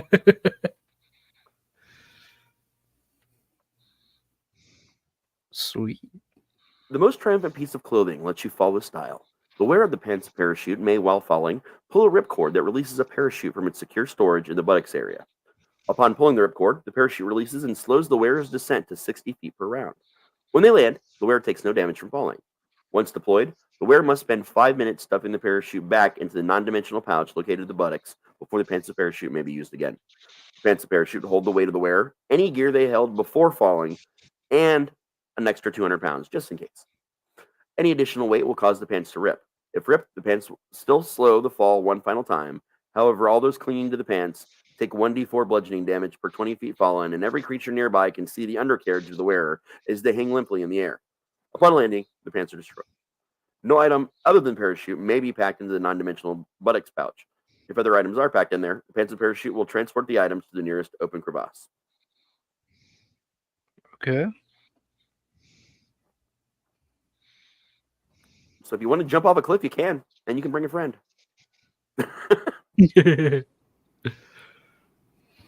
And if That you should be drop all them, five. just shove some bolts in their neck. What'd you say, Del? Said, and if you drop them, just shove some bolts in their neck. Yep. All right, Del, are you drawing? Yeah. Your character is seeing all these cool things with, hearing the descriptions. Yeah. No one's got like- anything that would hurt them. She's like, okay, this probably isn't the same deck that Mom and Dad was telling me about. So I'll go with the others and I'll do 3. 3. All right. Yeah.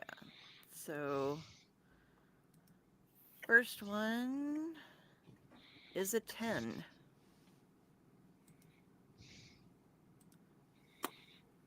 The Spectacles of Undergarment Illusion. X-ray specs. Yes, they look like the classic X-ray specs from like comics and magazines. Okay. Spectacles of Undergarment Illusion. Yep. And again, just note somewhere that these things are coming from the deck of silly things. The wearer of these spectacles will see all humanoid figures only in their undergarments. They may believe, like so many others who ordered this item from the back of a comic book, that these glasses offer X-ray vision. However, this is a simple illusion that doesn't reflect the wearer's actual undergarments. While wearing these glasses around susceptible humanoids, you are distracted and have disadvantage on perception checks. Does not work on emperors that have new clothes. Bonuses while wearing. You cannot become frightened while wearing these glasses if the source of the fright is susceptible to the glasses. Any attempts to intimidate you are at disadvantage if the intimidator is susceptible to these glasses. Any performance checks are at advantage if you are public speaking in front of a susceptible audience. Why, yes, Lois, I do like pink. Okay. Whoa. Next one.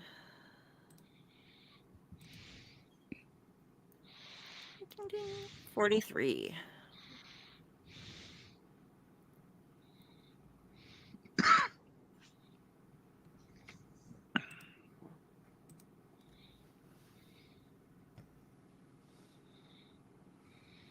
Lawyer in a Can. TM.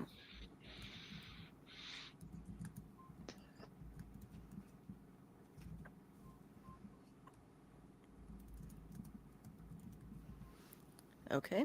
You've destroyed your book of faces. You've hit the gym. Now it's time to lawyer up.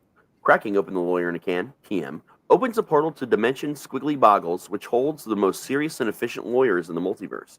Moments later, a well-dressed humanoid lawyer steps through and is at your service for 5 minutes. The lawyer has a +10 on persuasion checks and will negotiate on your behalf. The lawyer speaks all languages and specializes in bartering both for resources and for your life when you accidentally trip over an ancient dragon.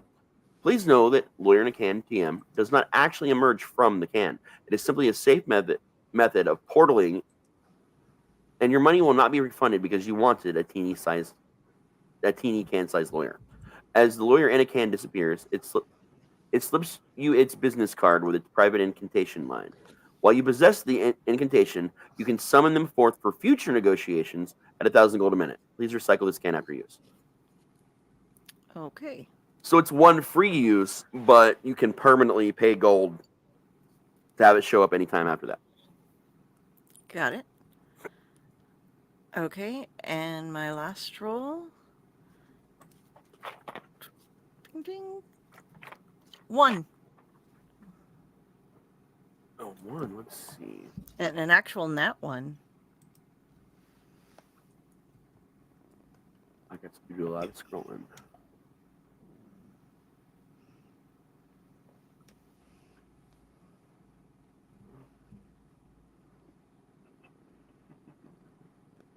I'm constantly reversing which way I'm going from the deck to make it interesting.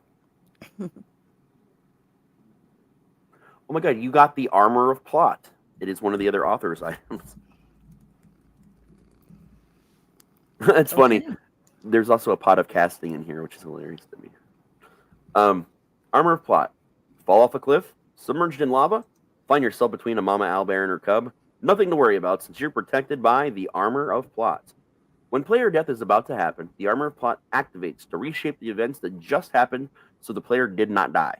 most often by means of gifting the player a magical item. For instance, if they're about to fall to their death, they might suddenly have the pants of parachute or a wand of featherfall in their possession so they float safely to the ground. But how the player obtained what they needed is determined by fate. When the armor plot is activated, the game master rolls a d20 to determine how much hindrance this item causes. Let's say a player needed a flask in their front pocket to stop an arrow from piercing their heart. A natural 20 is the best outcome, and they may have received the flask as a thank you for being a town protector. But a natural 1, they stole the flask from a demon overlord, and there's now a bounty so high that every assassin in the kingdom wants them dead. The GM rolls this number out of sight. 1 use per player. So this will stop your death 1 time, but once it does so, you just have to pass it to someone else and they can use it. Oh, very cool. I like that. Except I don't wear armor, but... Well, no, it's not. I suppose if I'm going in somewhere weird, I can. So it's not actually armor. Is the point of this? Okay. It's not real armor. It's basically just like a coat. Okay. That can look like whatever you want it to, and it's just called the armor of plot. Okay. Isn't there one more friend who might like to draw from my deck? But that friend is missing right now. Well, would you like make to sure hang around? Of course, make sure you keep me around because once they draw, I'm out of here. Okay, I will reseal the box and stuff it back in my haversack. So my first drawn from your first deck. My favorite deck. There's a lot of other things in here you guys could have gotten. Crazy shit. What's with the little guy it's party time on my sheet? I have no idea what you're talking about. I'm not looking at your sheet at the moment. Oh, my sheet just has like up on the very top line where it's like collections, game rules, etc. Like above the sheet, this little dancing wizard in pink and green that says it's party time. Click to disable. I do not know. I mean, I guess I can either disable him or just leave him dancing. It's kind of odd. Okay.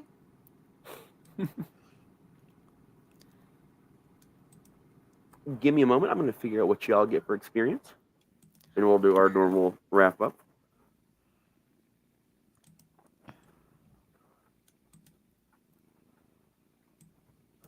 Because you actually took down 2 of them, so that matters.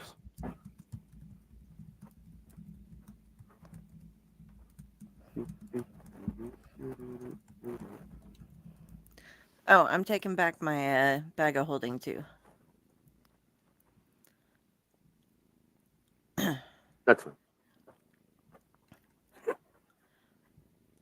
Let's see here. Number of characters.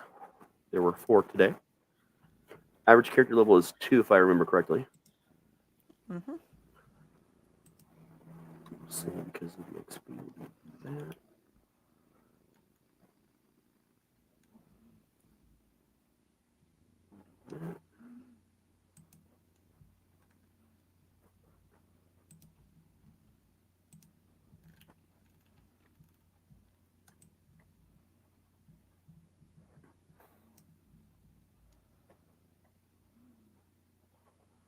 You guys each got 400 experience.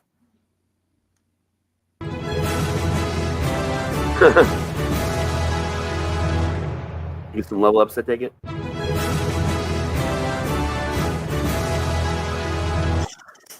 I'm assuming at least 2 people did. I don't know. Level 3. All right. Well, y'all can do that. You know, we can do that after the show or off show or whatever. But in the meantime, we're going to do our good nights, which is our evening campfire. So, Del, as usual, what did you like? What was your favorite moment? And what can we do better? I liked the way that Calypso used a different method to take down the one giant than we did. But it was fun getting a chance to get into a fight this time.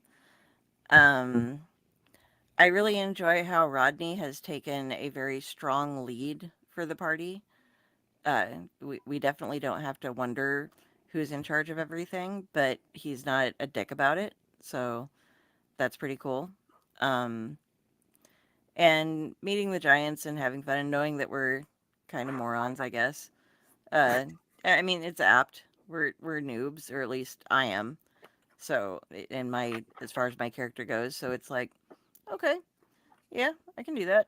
I can be okay with it.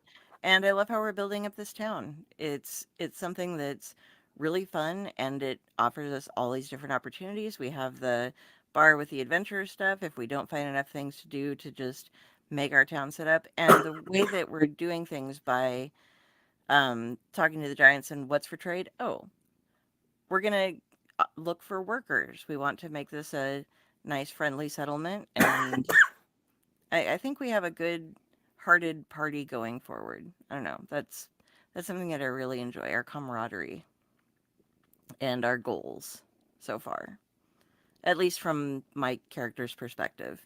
It's all like, oh yeah, getting out doing stuff, but also taking care of people. She's all about that. Not much fire, but can always get there.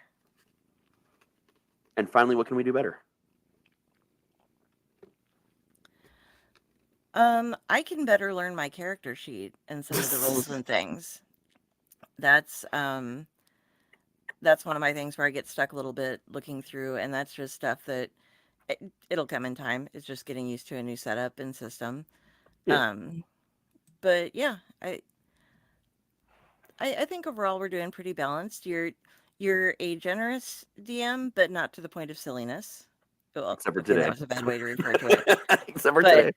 yeah, except for today. But I mean, but it was this, it's like getting a row. You didn't give us a deck of many things. You gave us Exactly, I'm not something dumb. with some fun. Yeah. Um, it's like one of the other things I like. I like unintelligent items, Mhm. or slightly less intelligent items, or something, or like the cloak of mediocrity, things like Right. that. Those are fun things to give players because you can find a use for them that is good, but they also aren't overpowered. So I like how we're going. I think we're progressing pretty good. We need to maybe spend a bit more time um having chats as a party as far as discussing what our goals are, because I think as a mindset we know what we're doing together, but we don't actually in character sit and talk about it enough. Like, hey, we should be, doing this, doing this. How do you feel about this? I mean, we're doing this after the game, but not in character. So Right. that's something I think we might want to do a little bit more of. Good feedback. All right. Next, Jenny. I definitely liked that my plan worked on one of the giants.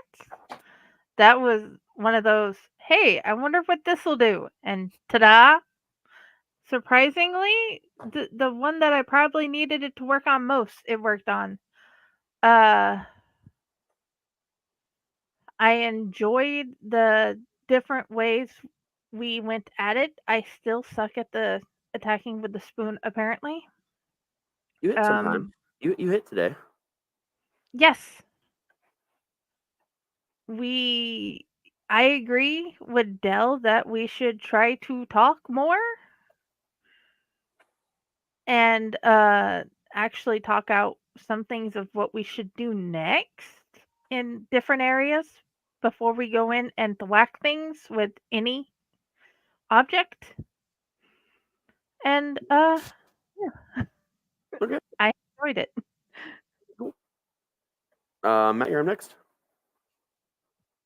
I probably had the coolest thing I've done in D&D today. That was pretty awesome. The wrestling. Yeah, just imagining my 7-foot ass fucking breaking this 17-foot tall giant's back. He was a 12-foot giant. But yeah. Well, still, it just sounds fucking awesome. it was pretty fucking epic, dude. Like I've seen some similar things happen in my many years, but like this moment, dude, was fucking epic. You earned a title from it. Like that's a big deal. That was probably my favorite moment of the day. But then was it the Squirrel King or was it Princess? That Squirrel Princess. That shit. You guys. I didn't tell you guys this, but I unplugged my mic so that Michelle could hear it. That's hilarious.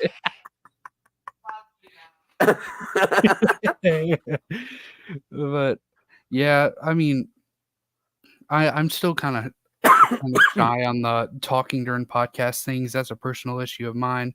But you run a podcast, motherfucker. Get over it. I know. But it's about wrestling, and I never really played role playing games before. This is really my introduction into role playing games, so I get a little shy about it. We can get you playing some on PlayStation, some old school ones, man. Yeah, they're fun. They're fun to stream too. Oh, actually, I take that back. You did play one that we should maybe play again sometime soon. The South Park one. That's an RPG. The first one. Looks like next up we got Jayson. All right. Honestly,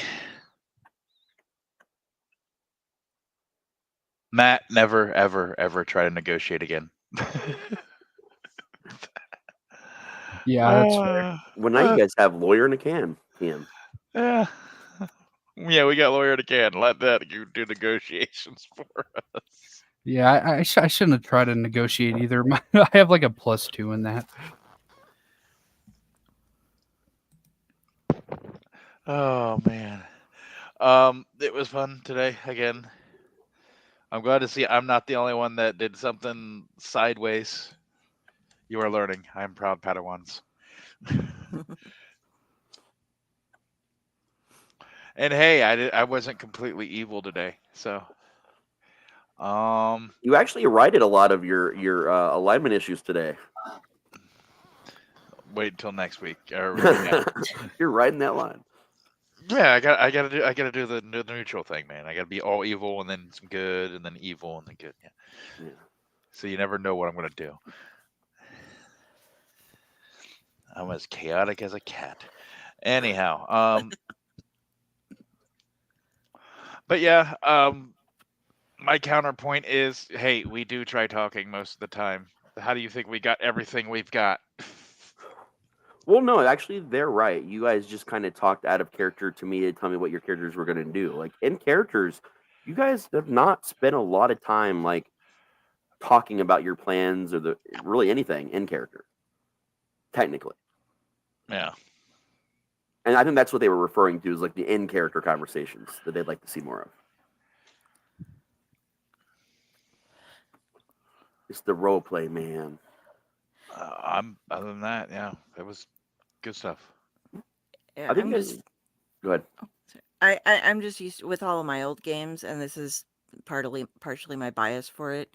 I'm used to spending like, we'd have dinner delivered or something, and we'd spend all of that time in character talking about what we'd been doing, what we have plans on doing, and stuff like that. So we'd get like 20 minutes or so of just nothing but in character chat and stuff. So it made us just tie to our characters and bond to our parties a little bit better. And so that's kind of where I get that from. So I don't think every party needs that much talk, but that's just what I was used to. So that's why I was bringing it up as something that I would enjoy, but I don't want to force anybody into that, I mean, yeah, you're fine. It's just, in party role playing. If you guys want to do that, I will never stop you guys from communicating with each other and like having that kind of shit in sessions. Like, a lot of the games we played, there was always some, back and forth, and as the characters got to know each other, characters would have their own storylines together and stuff. So you guys just got to initiate it. That's it. You also got to think we've only had like 3 adventures together so far, 4. Yeah. Yep. So yeah, you got to give time for everybody to kind of get their own groove going. Uh-huh. But I think it's a good idea. I think more interaction between you guys would be a good idea. But ultimately, I loved what you guys have been doing. I really enjoyed today. Today, my level of planning was looking up some different decks and choosing the deck of silly things because it's appropriate for you guys' levels and it's a lot of fun. 2, I knew there was going to be some hill giants coming down. Everything else, I just left up to whatever you guys wanted to do because I knew better, and I had stats for hill giants ready to go. This could have gone in a lot of different ways. The way it went was pretty fun. It was pretty cool. Artificer is inventing her first ever item, which is also super cool. Even simple things that affect your quality of life are still really fucking cool. And who knows? Maybe somebody wanders in your village and's like, "Who made that? That's cool. Can you make me one? I'll pay for it." You never know. Like once you guys open up your village to travel and commerce again. But yeah, I mean, I don't have a lot. My only request would be to start looking at your character sheets, even when you're not playing, once in a while, just to kind of keep on top of what you guys can do and what your spells do, things like that. And that's to everybody in general. I mean, I do that when I'm a player too. If I haven't played for a couple weeks, I'll always go back and refamiliarize. But what I'm going to do is, I am not going to add all these things to your sheets because I would have to custom build each one, and I'm lazy as fuck. So what I'm going to do is give you guys all a link to the deck so you know what your shit does. Because that's going to be a lot easier because none of them are going to give anything to you that you have to worry about including in your normal sheet to roll. If that makes sense. They're all pretty weird specialty items. Okay. And you've got them in your notes. Like I said, I will give you guys links. That way you can look them up yourselves and know what they do. I put the link to the website. I found it in cool. the chat there. Cool. Even easier.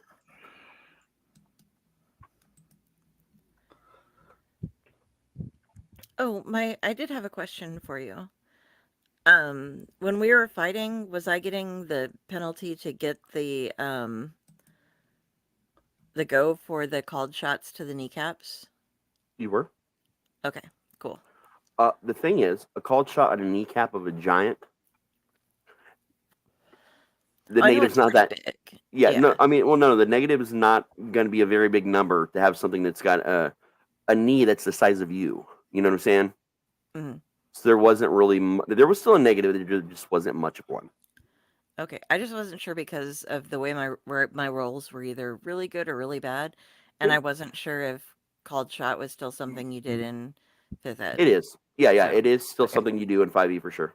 The negative just depends on, the target you're trying to hit. And at this point in time, it was actually a pretty easy area for you to hit. So that's why I didn't make a big deal out of it. You had you think your negative was a 2. Okay. Rock on. Yep. I'm going to try to knock him down. Yeah, it was a good idea though. Gonna add hat to this motherfucker. I should have gotten some rope. The first one you hit and then need enough time to destabilize him a little bit, which give him a negative. So it's just that by the time you guys started hitting it, it was so above 13, it was so above 11 at that point in time that it didn't really matter anymore. Gotcha. But yeah, okay. So Jayson did put the link into the deck of silly things. You can go right there and just hit the download button. That way you guys have it. Awesome. And I do want to give a shout out. I'm looking for the person's name that made it because they removed it from the DM's Guild entirely. BJ Hypes. Or BJ Hypes, yep. Yep, BJ Hypes. Thank you for this amazing deck. We love this deck. I've been using it on and off for years. And every time I use it, I always try to let people know where they can find it at. So, again, it's a great deck. The deck of silly things. Shall we link it for our viewers? Yeah, let's do that. That would be actually pretty cool. Okay. Get the word out about this fun, awesome deck. I got it. Oh, wait. No, I don't. I will in a second. It's a very silly deck. Oh, I'm knocking things over. Sorry, everyone. And we'll have another draw the next time we play. Michelle will get to draw from the deck as well. So. There we go. Watch her be like, I'm going to draw 50 cards. I'm joking. I know she won't do that. There we go. But yeah, now you guys can find the link yourselves to go get that deck of silly things, man, and give some love to the creator. Speaking of love, please give us some love over on Twitch so that we can start adding new things to improve your experiences with us. Mm-hmm. It will give us, once we hit up to 50 followers, and we're at 29 right now, so we're getting there. But once we get to 50, we can start adding in new things that you guys get to help change the game with. So Yep, the Game Changers. Yes, you can basically become kind of like They will character be sponsors, like in the Hunger Games. You can drop a little Mhm. thing off for a cut number of points and stuff like that. So be your own armor of plot, basically. yes, That's why it's so yes, funny you got that card because, like, that's basically what they will become. yes. And also follow us everywhere else as well. We got a Discord channel that not really thriving right now, but Discord, it's kind of one of those, some people are, some people aren't things. But follow us on Facebook, follow us on YouTube. We love getting extra followers so we can spread the word further, get more content, get more people, get everything to make everything better for you. That's Indeed, my spiel. indeed. And what shows we got coming up tomorrow? We have Chainer's Haunted Secrets. Yep, Chainer's Haunted Secrets. We have Wicked Effects actually coming on the show as guests, so we're all very excited to talk to you, Matt and Wendy. Amazing fucking people, and you guys will get your own chance to see how amazing they are. They're actually at the Fear Expo, so we're going to be talking to them from the Fear Expo, I guess, which is awesome. Nothing Saturday, of course. Saturdays is one of our days completely off the network of the week, thank God. Sunday, though, we have another episode of Padded Cell where I'm going to talk a lot, and if Matt wants to join us, he's welcome to. We can talk a lot about, our experiences at Horror Hound, what we did, who we saw. It's a lot of cool stuff. We are holding off on the finalized video because this weekend coming up, actually starting tonight, is Rewind Weekend. So if you went to the convention, you can use a barcode, and that will get you an entry into the virtual. So you can watch all the panels, you can see a selection of the short films, and a lot of cool other things. So we are waiting until after the Rewind to get that full-on video out. But when that video is out, we'll definitely let you guys know. Yep. And on Monday, we'll be doing Tomb of the Terrible, where we will be reviewing Cemetery Man. Indeed. So again, you guys, go ahead.